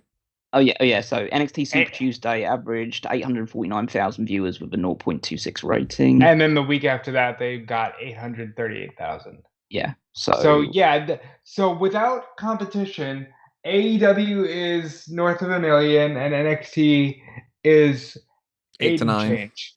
Yeah. Which is great numbers. Like, seriously, because I know we love NXT, but like some people don't care, you know? So when you think about that, that's really cool. Yeah. So the impact rating for the September 9th show, obviously the one after that, was 1.016 million. So they got over 1 million, and the previous one before that got 928,000. So yeah, they go high when NXT's not around, and they went even further this time. Isn't that bizarre? I mean, it's not bizarre because it's a great show. It's just it feels weird that it's that high already. Wow. What a difference to move for a show makes. Literally, this whole move has benefited everybody. Everybody, because like I told Tony, I don't know if you've heard Callum, but like my job was 1,000 times easier, and I did the same amount of work, but it was so much less of that like clinching. Oh my God, I have to watch NXT and AEW and try to catch both, and it was just so easy to do. I admit I was a fan of the war because I like the competing show aspect, but this is so much easier for everybody involved.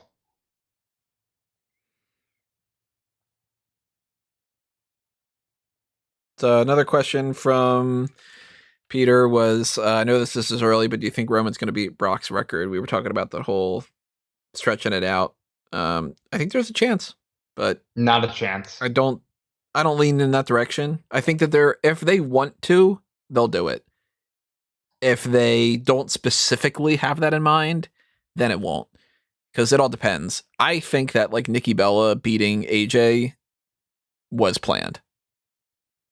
Because she only beat it by like a day, right? Yeah. Or like they waited until that was right done, and then they were like, all right, now you and then can that lose Sunday night, she lost the belt to Charlotte. They do that every once in a while, and I think that sometimes they do that to spite the other person, but I also kind of think that sometimes they think that because somebody brings it up, and they go, well, that's coming up soon, and then they go, oh, well, then we can make a story out of it, and we can say they won the title right after the person beat the champion, or, like that kind of thing, or, I could see, because Roman, how long was Brock's record? A year and a half? Something like that, yeah. He held it from Mania 33 to... Mania 33 until SummerSlam. 2019, whatever that was, yeah. So, wow, really? Yeah. Remember, that was the year that I was just kind of like, no, stop, so I remember that for sure. But Roman would have to hold it through, what was it, a little bit before SummerSlam, right? When it would be a year. Mm-hmm. Wait, when did he beat Strowman? And it was the week after SummerSlam, literally the 7 days later. Payback? Was that what it was or something? Yeah. So he'd have to hold it another couple of months, and then probably, if he holds it into WrestleMania next year, then he beats the record. Just around beating it. I think he would. Yeah, he would around about beating it. I think he'd still probably need a little bit longer. He might. Yeah, maybe. It might be a little bit off. But I sincerely doubt that he'd have held it that long. I don't think he will. I don't think he'll make it a year. Ben's asking, do you think that this is the worst Raw after Mania? I hated this episode in a lot of different ways. Yeah. Can we talk about it? Because I'm kind of happy that I got on before we start talking about Raw, because that show is enough to turn anybody off this entire product. Because it started off just to talk about how the weekend started off so well with WrestleMania Night 1, which apart from a couple of small issues was just a really successful and fun show. And then the second night really turned a lot of people in terms of just a lot of the matches and a lot of the results were just baffling, from my opinion. And then they do this episode of Monday Night Raw, and I literally don't know what people are thinking writing this stuff.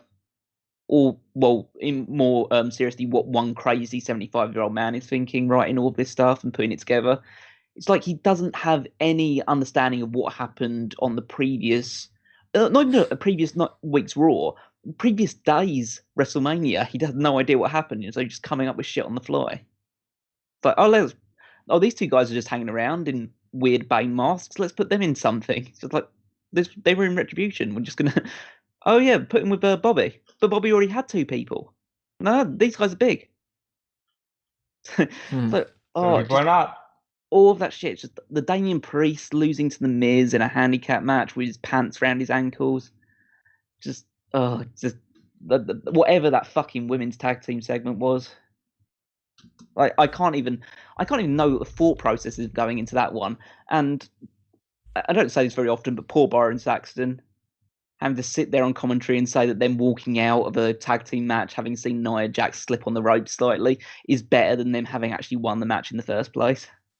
And whoever that other commentator is, Adnan Virk. Yeah, it's like he was so unprepared for this role straight out the gate. He didn't have a clue about any moves that were going on or anything like that.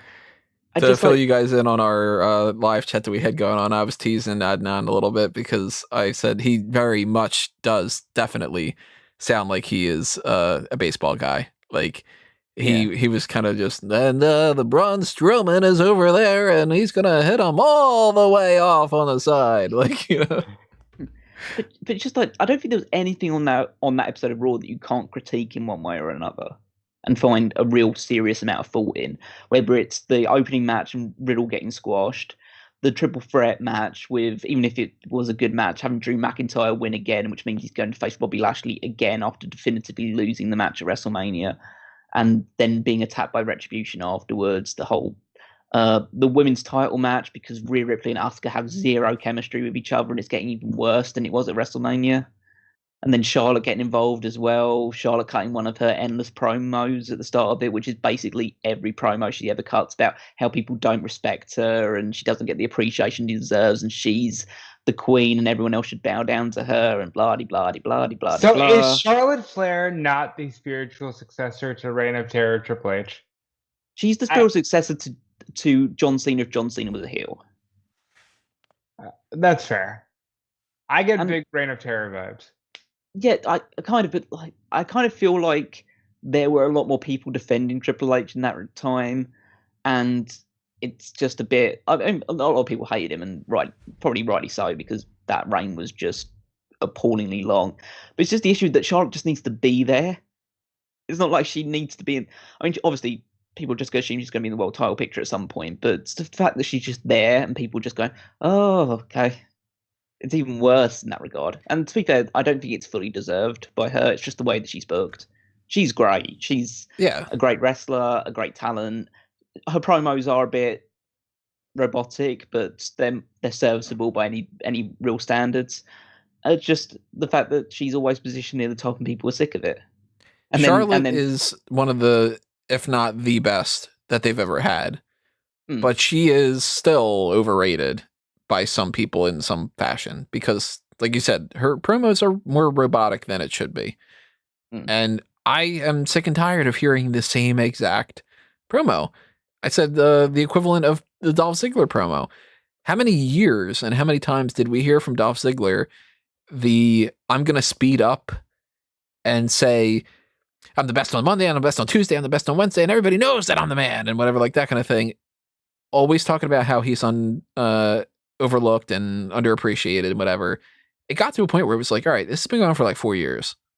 You got to think of something else. And how many times have we heard that this is the time that Charlotte is going to be the queen? Well, what about the last 5 times you said that this time you were going to be the queen?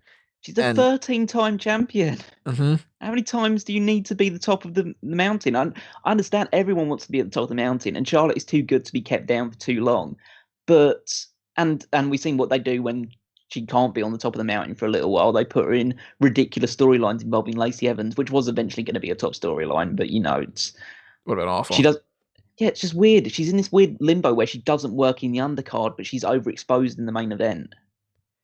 And I think one of the biggest problems with this is they could have, not that it would have been the best case scenario, but they could have done something far better in maybe 10 different types of ways with all 3 of these women. Of course, we've talked ad nauseum.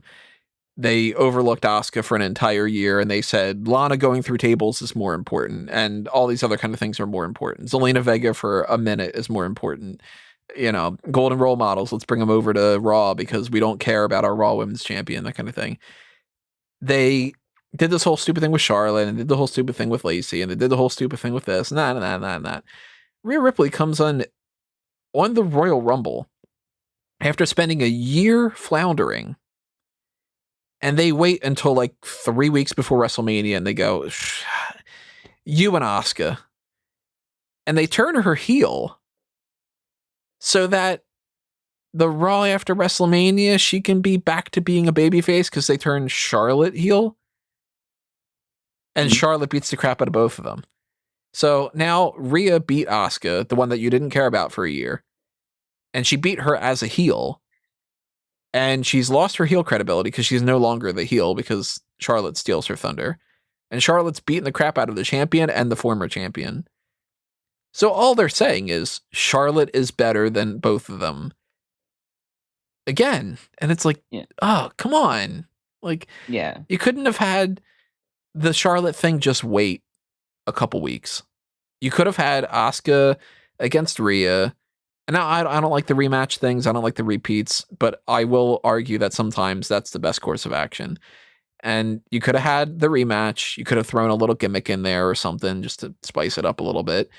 And then Charlotte could have came afterward. And again, this is not the perfect way to book it. This is not what I would have pitched.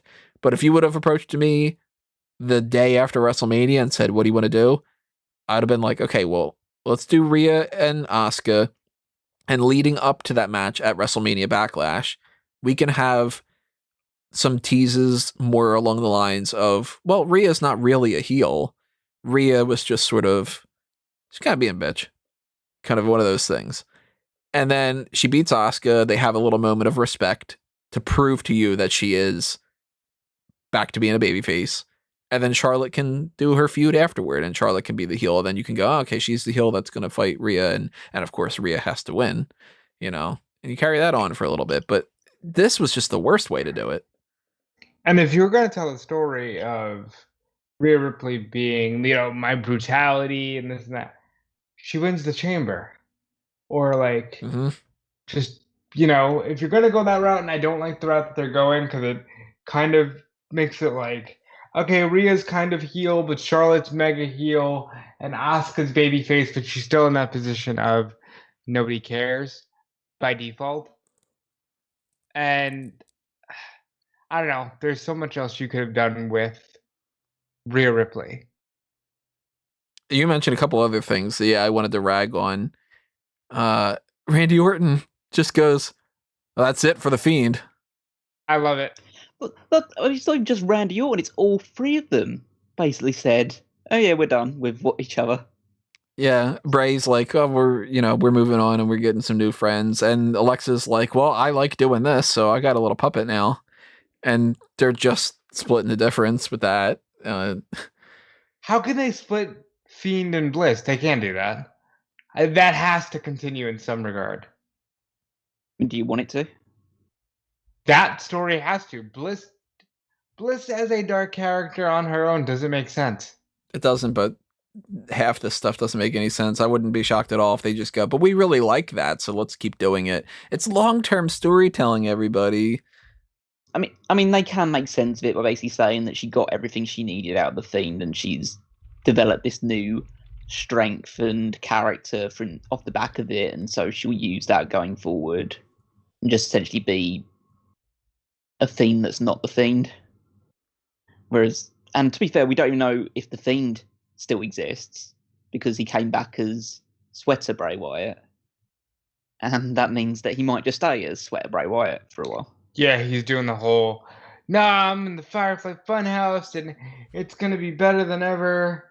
And he made the note of he will come back, but maybe that's Swerve. Maybe he's just going to bring back Swamp Bray. He brings back Swerve Scott. No, I think Swamp Bray. Yeah, it's like I said at the end of WrestleMania, like there's always some element of intrigue when it surrounds whatever the Fiend and Alex Bliss is doing, but it doesn't mean that anything they actually end up doing is good. It's like especially once you reach the point where Tony's probably reached, which is like I don't care about any of this because Tony reached that point last year, bro. Oh yeah, obviously, but there's I think for a lot of people there's still that case of like they see enough of a glimmer or enough like they know that Bray left to his own devices can come up with some creative stuff, and Alex is a good character for the most part. Just feel like, okay, I just want to know what they're going to do next, and then I can either crap on it, which is almost like 90% likely at this point, or maybe they'll actually come up with something that makes me feel like, okay, maybe they're going in the right direction before the next week they ruin it. That's kind of my attitude towards all this right now. Look, the hashtag, but I look at this Tony was right. I look at that's a different hashtag of I told you Tony was right. I told you so. And I'll have a list of them going. It'll be I told you so. Tony was right. It's not that hard. People have to think. Just plan things out ahead of time. And then the one I was about to say, which is Last Jedi sucked, where I look at this as the same as the J.J. Abrams mystery box type of thing, where whoever is responsible for this thinks that proper writing and mystery and intrigue is all about what's coming next and never actually delivering with anything. And it's just a matter of how can we hook them to come back again? And then it doesn't matter if you never do anything, because if you just go, well, tune in next week, And then there's some people that works on where it's the gambler's mentality type of thing. Next week's going to be when the payoff is. No, next week is. And there's plenty of TV shows that do that. And every single one of those TV shows, people get pissed. Heroes. Not to spoil however these shows go, but spoilers just in case. Heroes season 1 was a phenomenon. And it was amazing. And I was talking to so many people that weren't even into like the superhero genre about like, what do you think that the Petrellis are doing this? And what do you think's happened with that? And at the end of the season, everybody goes, well, shit, that's it. But then they tease, oh, but what about next season? And at the end of next season, everybody goes, oh, well, maybe they're going to go. And then they go, shit, that's it. And they ended up doing that multiple times to the point where the Heroes show has actually flat out ended, I think 3 times. And every time that it ended, it goes, well, that sucked. That wasn't worth it. Now, I didn't watch Lost, but I know how Lost ends, and I'm not going to spoil it, but Lost ended in a way that everybody went, oh, well, come on, of course, that's stupid. It seems like people are upset about any of those kind of shows. So this idea of we'll drag them along and we'll do that. Game of Thrones. I never watched Game of Thrones, but they teased something yesterday about winter is coming, and I clicked on it just to see because it was on Twitter, and all of the comments are, oh, is this a redo of season 8? Like everybody just being like, this show sucked. I spent there for 8 seasons and you kept telling me winter is coming, and winter ended up being 2 seconds. Bray Wyatt is a character that I think that they are writing with that mentality of it'll happen, keep tuning in, and then eventually when it doesn't happen and they can't do it anymore, they go, plans changed, sorry, move on, forgive and forget. Because that's Vince's mentality a lot. We've heard a lot of stories, whether it's something to wrestle with or a shoot interview or whatever. I mean, I'm sure that you guys can think of examples too. We've heard a lot of stories where the way that Vince approaches things is whatever, move on. And I think that he thinks that other people do. I'm not the type that does that. I think there's something to be said for being in your own bubble to the point where you need it to burst. Like I, for example, told you guys for months, they can't push Matt Riddle. Oh my God, people are going to shit all over Matt Riddle because my surroundings, when I'm not talking to you guys, like the people who are on Twitter right now complaining that Riddle still has a job today, are the people who are like, no, Riddle got outed in the speaking out movement. He's a horrible person. Boo him. Of course, when he gets in front of a full crowd of different kinds of people, they mostly cheer him. You need to get out of your own bubble every now and again, and I wish Vince McMahon would. Yeah, that terrible stuff with the Miz. Mm-hmm. I guess that was goofy enough that the people who watch Miz and Mrs. would find that funny. I don't know. I don't watch Miz and Mrs. There wasn't enough Margot to keep them satisfied, probably. Is she like one of the definite main characters? I think that I don't know because I don't watch it regularly enough. But when I was watching it like years ago and stuff like that, and just like capturing bits and pieces, she seemed to be one of the biggest stars on the entire thing. Like the whole everyone wacky, loves Maurice's mum, older mom type of thing. Yeah, because the dad, his dad's playing that kind of thing, right? Kofi's dad. Yeah, yeah. Which I mean, the whole match itself was. I couldn't resist it. You can hear Callum's like, I want to move on. Yeah. So, just with the match itself, it's just so disappointing to see this guy, Damian Priest. He comes in and you feel like, okay, they're swinging with Bad Bunny, and then maybe he's going to get that's going to keep him relevant for a while, and then he'll get a push off the back of it. But no, as soon as Bad Bunny disappears, the celebrity goes away, he's back to being 50-50 booked like everyone else in this company. And it's just so disappointing.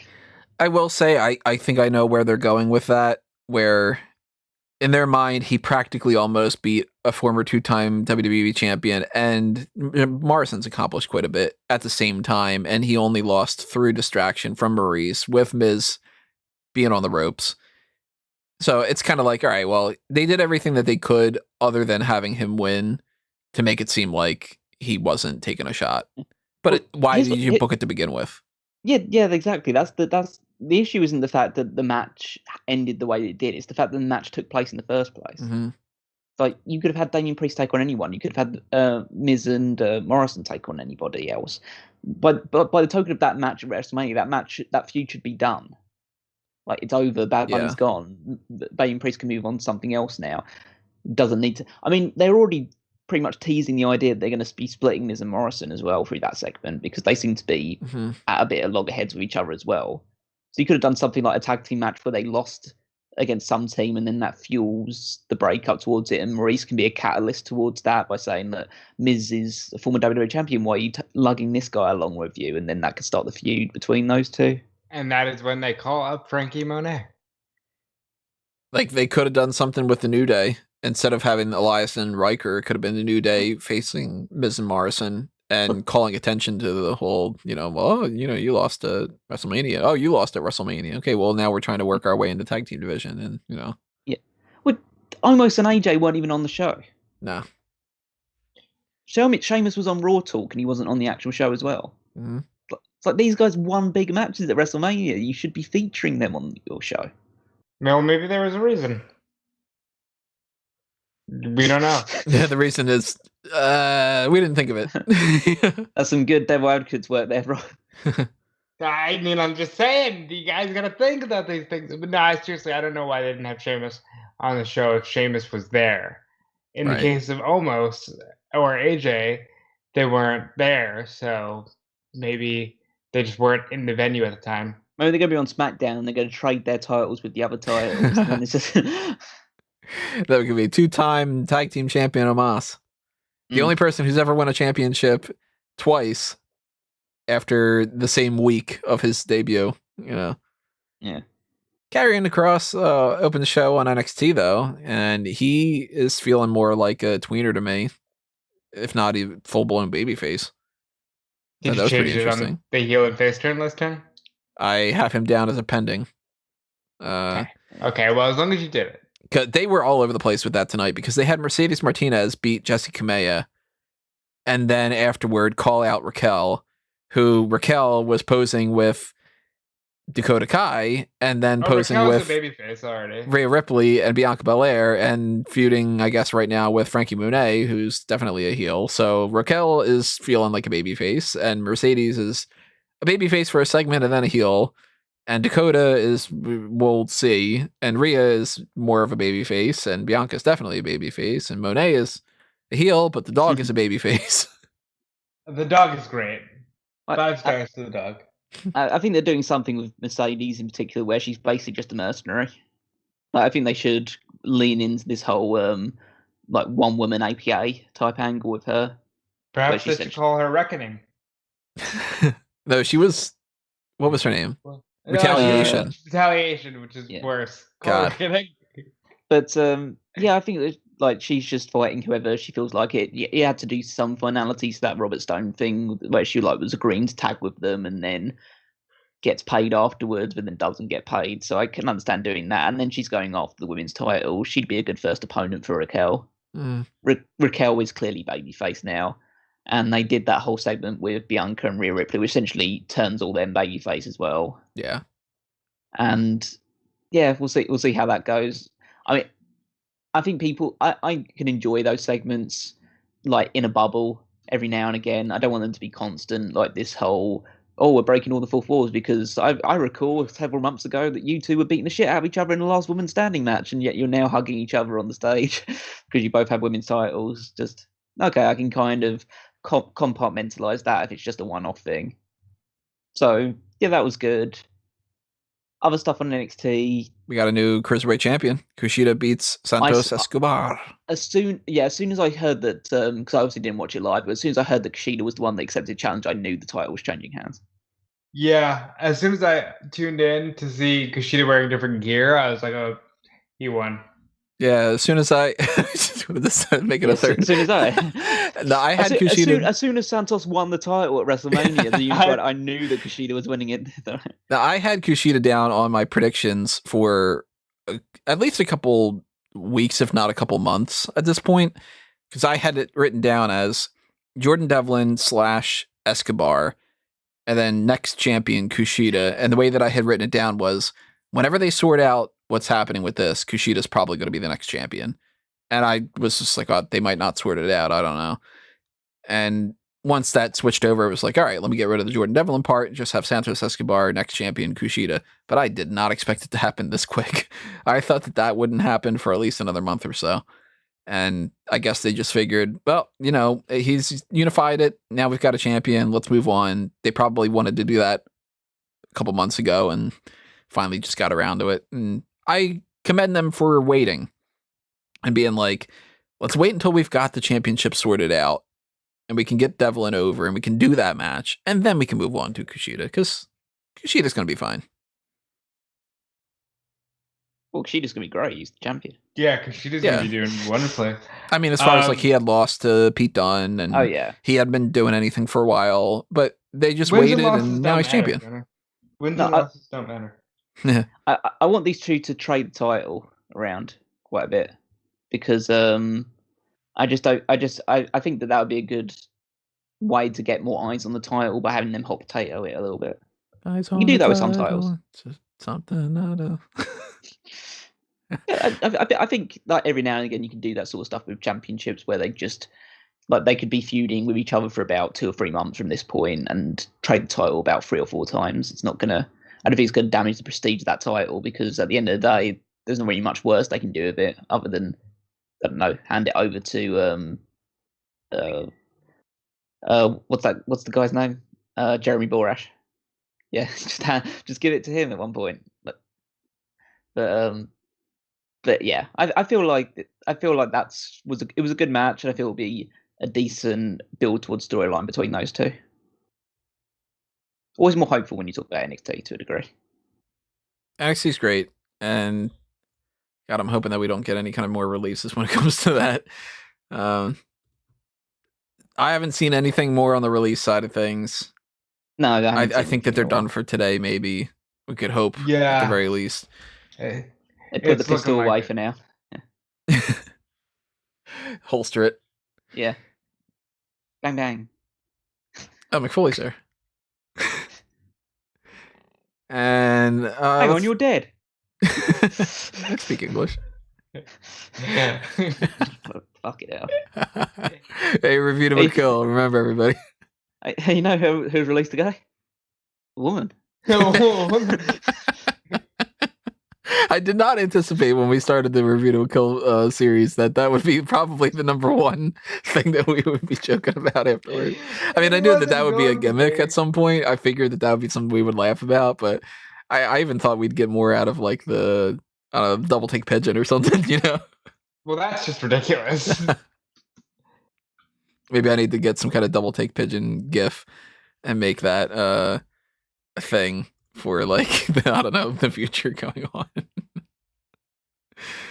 I think we ran out of all the ones that we were talking about, all the questions and everything. Don't want to talk a bit about Dynamite? Oh, Dynamite, yeah. Dynamite was great. Dynamite earned every bit of that 1.29 million viewers. Yeah. I mean, I enjoyed the show for the most part. I mean, got to see Jericho against Dax Harwood. It's a match I never thought I'd end up seeing, but it was great. The opener was outstanding. Like, just put the Young Bucks against Pac and Phoenix and just inject that into my veins every single week, and I'm pretty much good to go. The main event was convoluted, but for the most part, it was the actual wrestling itself was good. Got a lot. Chris Stanlander looked good. Cargill looks like she's got some real potential behind her. Cargill, I don't know how you can look at Cargill and not just start seeing dollar signs, appear above her head. She's amazing. I'm very hopeful for Anthony Ogogo, just because I kind of like the punch finisher. It does. It works for me. I just feel like I know we always made the joke about how like the Big Show's punch and how that's one of the worst finishers of all time. But this guy is a former professional boxer, like won a bronze medal at the Olympics. He does know how to put a lot of power behind that punch. And yeah, I feel like if you can tell a story about how he might not be the best technical wrestler, but if He if can he pack a gets you with punch. if he gets you with one of those punches, you can just go down and be pretty much incapacitated for the rest of the match. Then that I think that could really work as a story. I'm pretty sure they tried to do those sort of gimmicks in the past, where I think with Rocky Johnson they tried to do that gimmick of how he's not really a wrestler, he's a boxer, and then they tried to build a whole feud between him and Jerry Lawler about that. How fun is Young Rock, by the way? It's pretty good. I haven't watched any of it, so I couldn't tell you. I like that they make Rocky Johnson look like he's not that great of a guy. I actually enjoy that show quite a bit. Of course, the best parts about it are when they get into the whole, like, the Alpha and Seeker just hanging out kind of a thing, and Andre is there, and Macho Man's like sleeping with this random chick in his hotel room, and like that kind of stuff. But I'm liking that show. I like that quite a bit. I skipped the very beginning of Dynamite, which everybody keeps saying is like the best part of it, was Death Triangle and Young Bucks. I didn't see that one. I was just busy doing other stuff, and you should. I would say make time to watch it. I might go back, depending on how much time I Yeah, got. I think you really should. I find a bit like, I know a lot of people obviously when they talk about like best wrestlers and stuff like that, there's always a tendency to lean towards singles guys. Is anyone having a better run of matches recently than the Young Bucks? Maybe Phoenix, because Phoenix gets in the ring. Phoenix, Phoenix is great as well. But I mean, AEW has a lot of top talents, and obviously WWE has. I mean, Sheamus is on the run of his life as well in WWE, so there are people having like consistently great matches. But John Skyler. I just looked up a random name on AEW Dark. Yeah, I mean, I can't recall him off the top of my head, but like I'm sure he's having some good matches as well. But I don't know, I can't tell you.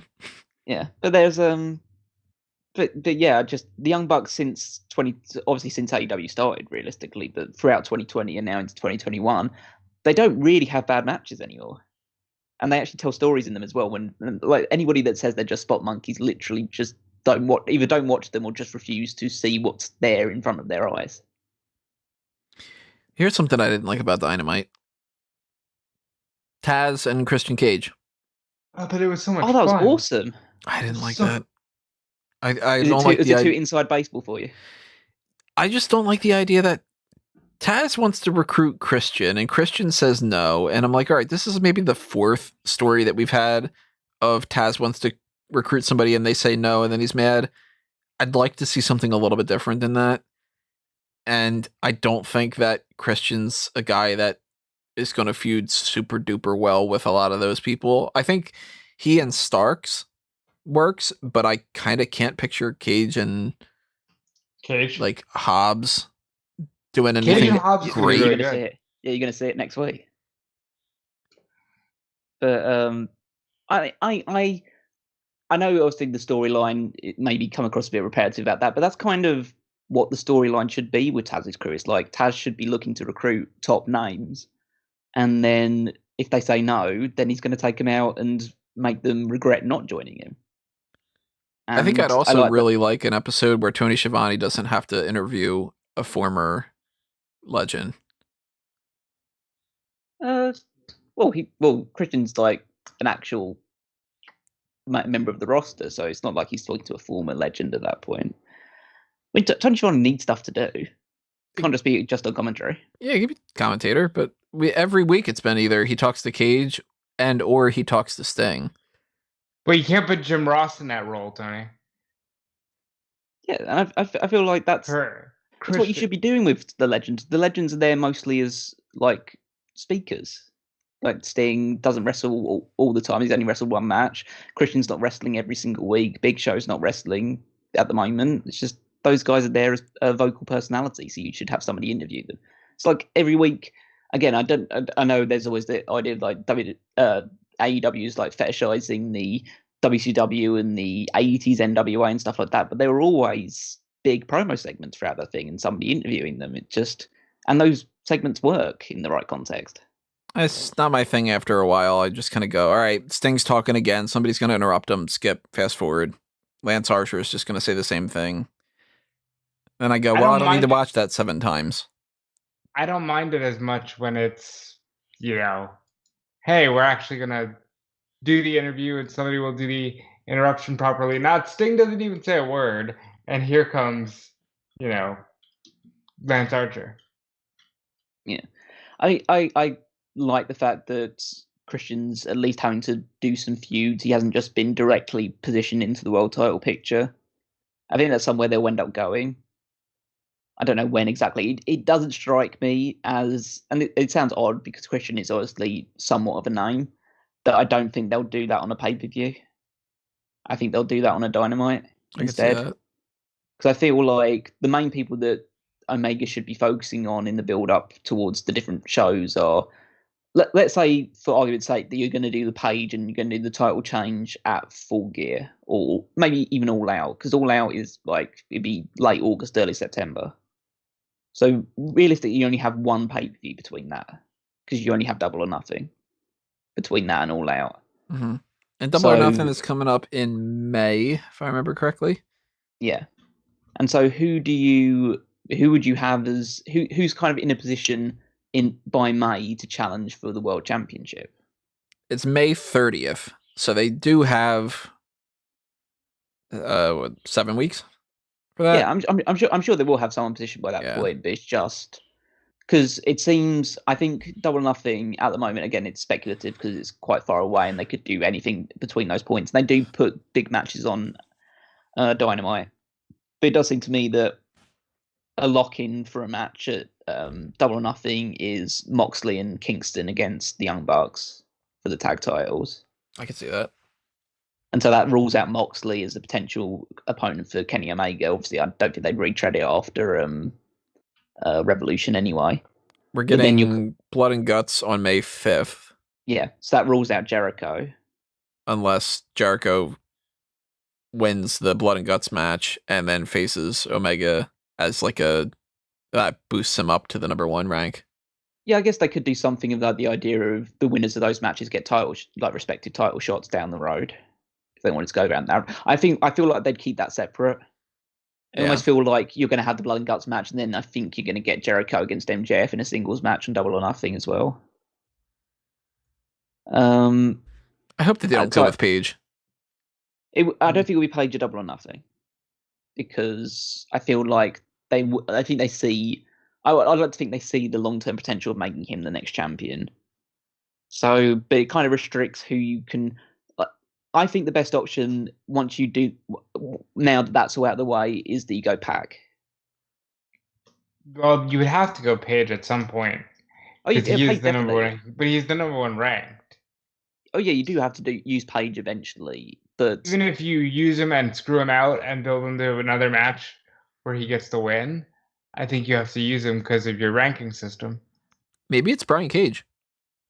Cage is a good possibility if they do. Maybe that's the thing that's catalysts him away from Team Taz is he gets into the match as Team Taz, but he wants to fight it fairly, and he refuses to use any of their tricks, and then he ends up losing the match, and then he's kicked out of Team Taz, and that starts a feud between all those guys instead. It's like Cage and Cage against Starks and Hobbs kind of a thing. Yeah. Well, it seems like they would end up teaming Cage with Sting maybe as well down the road, because they seem to have some sort of a fellowship in that regard. But yeah, I'm trying to think of anyone else that really stands out. I mean, they wouldn't do if Mox and Kingston are out there, then they're out of it. I think Pac is a good possibility because they probably had one of the best TV matches of last year on Dynamite. So putting it on pay-per-view would just make it, and giving them about 20 to 30 minutes would probably make it even better. I mean, by that point, Omega is probably the Impact champion as well. So see whether that gets involved in some capacity as well. Here are 2 other hot tags that I think we could talk about. This one... Okay. You just reminded me of it, actually. You had said about give him 20 to 30 minutes. Tony Khan was talking about how he might want to do intermissions on pay-per-views. Yeah, he was. So I think he's got that to a degree, I think, from New Japan's approach. Because New Japan has had a tendency in the past on bigger shows to put about 20, 30-minute intermissions in the middle of the show.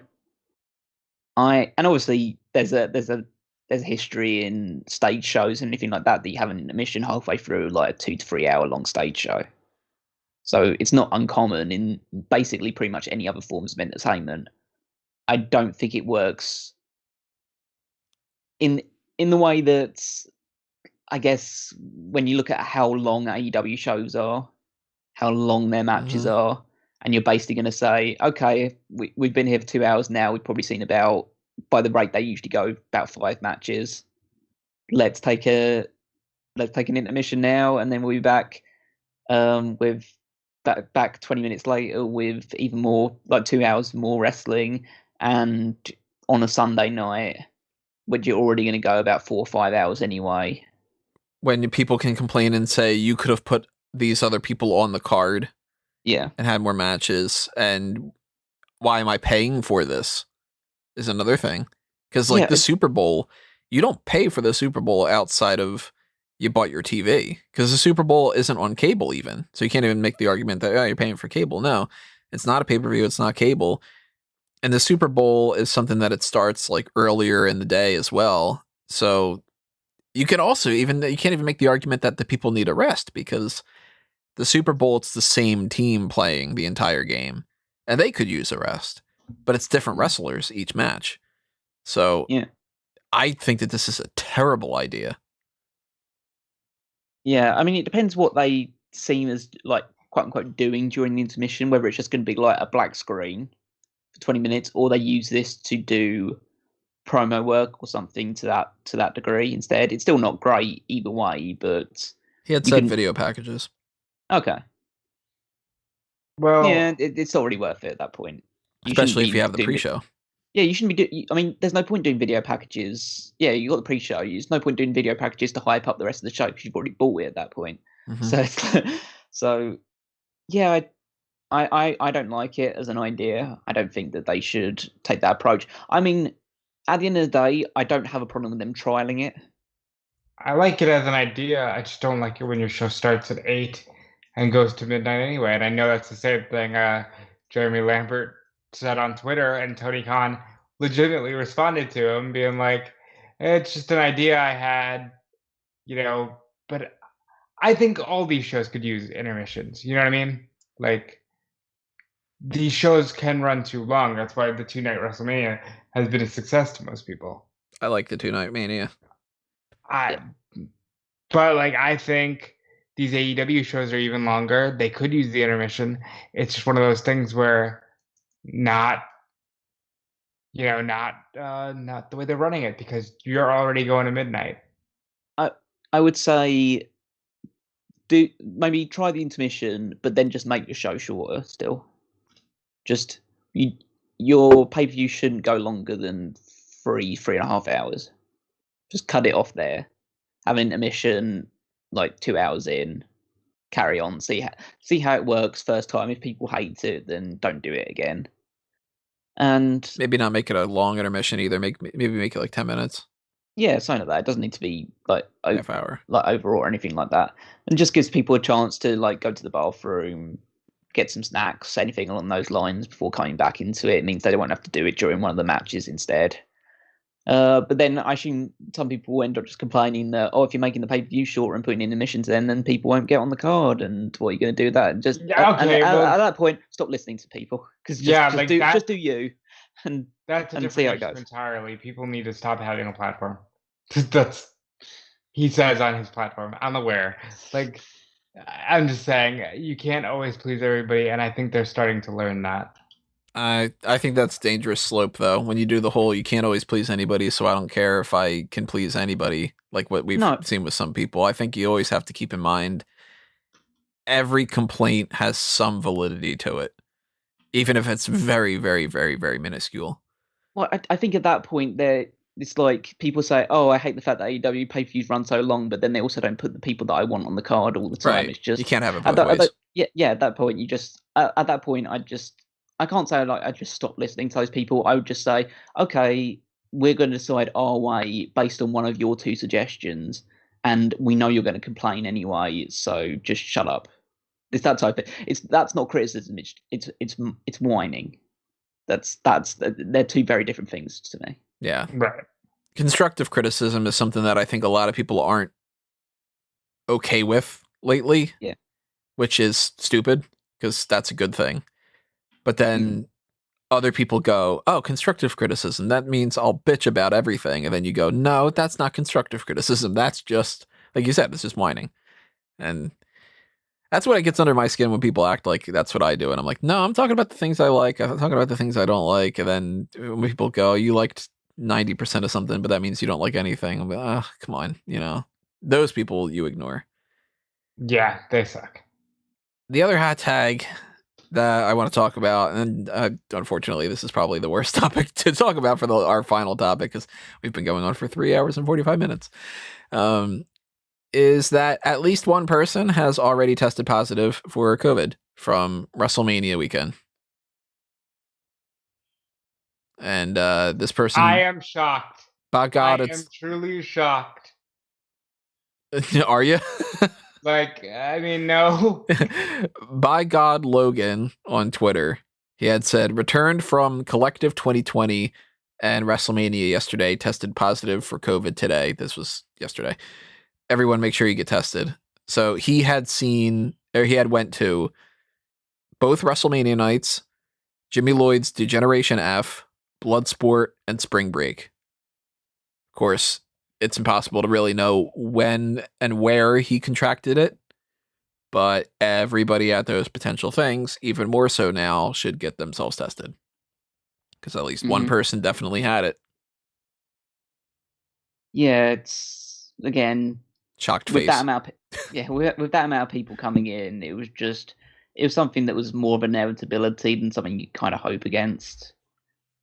It's still disappointing though, like how you couldn't have screened people better. But then again, I don't think it's one of those things like they care, but they don't. So they don't want anyone to contract COVID because it shows a bad public image for them. But also, I don't think they were going to let that stop them from doing a show with fans in front of them. I think it's one of those things where this was going to happen, and even if you got COVID, people are kind of like, we gotta get back to life. Fuck you. A lot of people are just sort of like, they knew the risk, which they did. Yeah. And some other people are going, oh, he got it at the Bloodsport thing. He got it at this. He got it at... Nobody's going to know. I would think... shit where you got it either. Like... Yeah, I mean, ultimately, you got it. And that's, it's kind of the whole, like, what the way do you want to die? I don't want to die. Kind of a thing. Like, yeah. But I would say that it's probably more likely he got it at the indie things, just because they probably don't have as much of a regulation and some testing and everything. And probably the people that are going there are probably more so the type. I'm going to cut you off right there, because somebody's going to go, well, GCW has always been so COVID secure, and always they require testing. Yeah, they require testing for the talent. But, like, all they're going to do is tell you mask up. Probably temperature check, if that. I would say that there's a possibility of that happening. I'd also say none of those shows had 25,000 people in attendance. Right. That's another thing. Yeah, but I'm going to make the argument, though, that 25,000 in attendance show didn't have people as huddled up as the indie shows. There were people standing right next to each other constantly at that WrestleMania show. Yeah, but have you seen a Nick Gage entrance? I know it's different. I'm not saying that it definitely didn't happen one way or the other. I just don't think like people should point towards, just because it's an indie show means that it's more likely. No, absolutely not. But listen, if you're talking to me, pal, I'll tell you right now, all this is stupid and none of it should have been allowed. Right, no, yeah. No, but that's, again, it's one of those weird balancing acts where people are so desperate to get fans back in, but they say, only if it's safe, only if it's safe. Well, I've got news for you. It probably won't be safe for another 6 months to a year still.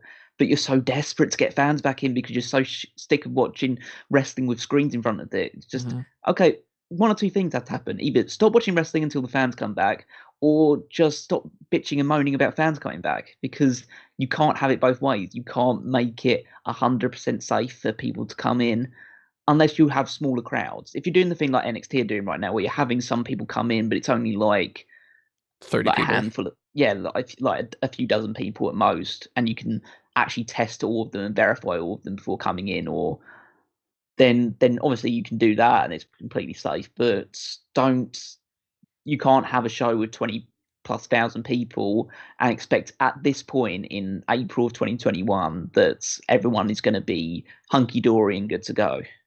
At least one person, as we've seen, had COVID going into it, and that means there's a likelihood that a lot of other people at WrestleMania either contracted it there or had it while it was there and maybe didn't know about it. Hunky Dory has not been released yet, by the way, everybody, if anybody's wondering. He's good. He's a good hand. There's also the whole idea that if the indie shows are inside, that's not as safe as the outside. It's much more likely to spread inside than it is outside. So yeah, there is that side to it as well. I'll say this: they all did outside shows. They all did as good as they could. It's just we're dealing with the never before seen virus. I won't divulge too much, but I just got a text while we're talking. My friend got the first shot. She's having a weird reaction to it. This shit ain't done yet. I'm just begging people to stop rushing to the ending when we don't know what we're dealing with here. What's the reaction, if you don't mind me asking? I believe it's like a rash, and it's a bit of a swelling up. Like it's getting real bad. They told her if it goes past this point, you need to go to the ER. And yeah, so be safe, get vaccinated. But knocking on my wood for this weekend. Yeah, please, for the love of God, I don't need anything happening to you. Good. I don't know. All I'm saying is they were right to try and do these things, but the desperation could be our downfall.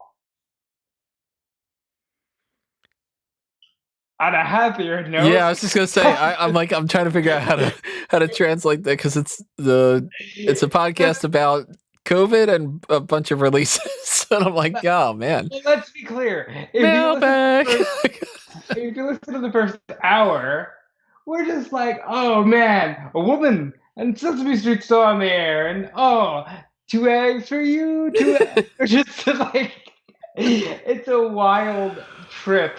This podcast is. Hopefully, in some fashion, you guys enjoyed it, though. We wanted to give you something to kind of counteract the fact that we're not going to be doing the hot tags. This is a double edition for sure. It's a 4-hour-long podcast. So. Oh, and you got your hot tags, pal. You got your hot tags, that's for sure. That means that we won't be recording a podcast until we record the next James Bond podcast on Monday, which we record well in advance, so you guys won't be hearing the GoldenEye one, or the License to Kill one, until a couple weeks from now, probably, May 14th, I think. But the game plan for next week is sort of up in the air. It could be a couple different things, I don't know. We're talking about some ideas before. We were talking about potentially doing a mock draft, maybe doing a top rope list, maybe doing a fantasy booking of something. I don't know. We got ideas. Maybe we'll start doing the quick turnaround. Do something like that. If you got any suggestions, drop them in the comments below and tell us what you want. What are you about to say, Rob? I'll leave it with this, because Chelsea Green has commented on her release. I've made once in a lifetime memories at WWE. I didn't do everything I set out to do, but I'm proud of what I have done. She was in a Royal Rumble. She says she's proud of the fact that she never took no for an answer, even at the 4 tryouts in a reality show. I'm proud of the fact that I came back stronger every single time I was knocked down or broke an arm. Although it's been a few years, nothing has changed. I'm still that girl. Tomorrow I'll get up, dust myself off, and start on my next journey. I'm taking back control. I am refocusing, and I'm going to do what I've always set out to do, make a name for myself. It's been short and sweet, WWE Universe. I'll see you on TV. Good enough statement. I'll see you on TV is the best way to end it. And yeah, I think she is going to be more than fine. In fact, she might prove to be a Sonara situation where it's like, she's one of the biggest women superstars in the world now. How'd you let her go? AEW or Impact? I would go Impact. I still want Impact to merge with AEW, so I want it. They're gonna merge, bro. merge, freak. Anyway, check out what we've got going on. Follow us on Facebook, Twitter, and all over the place. Hit up the Patreon. Check out fanboysanonymous.com. All the things that are happening there. Do the contests. Hit the like button. Hit the share button. Drop your comments. Follow me at Tony Mango. Follow Robin Callum. I'm going to pass the baton over whoever wants to catch it. Toss. I'll just take it because you've been... if you've been following this podcast, you should be checking out Fightful.com, where we've got all the latest news and the releases. Sean Ross Sapp will be breaking as much news as he can on Fightful Select. So please check all that out and follow me on Twitter at Dude Felice. Callum, catch. Okay, I know I joined this slightly later than the other guys, but I would encourage you to check out smarkoutmoment.com for all the great articles, power rankings. The new season will be starting on Saturday when I put that article live, and then you can check out if you're interested on just listening to some retro wrestling content. There's 2001 Wrestling Odyssey and the Paul Heyman SmackDown podcast in the Smark Out Moment archives, whether it's on YouTube or the podcast feeds. Follow me on Twitter at Wigmeister14. All right, everybody. We will see you when we see you. Stay safe. Have fun. Smile a little bit. Smile. You're on candid camera. Tucker just tweeted he's making lemonade. You know a thing or two about that, Tony.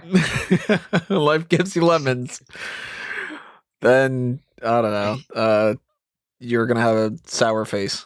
So we'll see you hopefully very, very soon, everybody, and continue checking out everything that's happening. And adios for now. But this has been another Smark Out moment, and we're being counted out.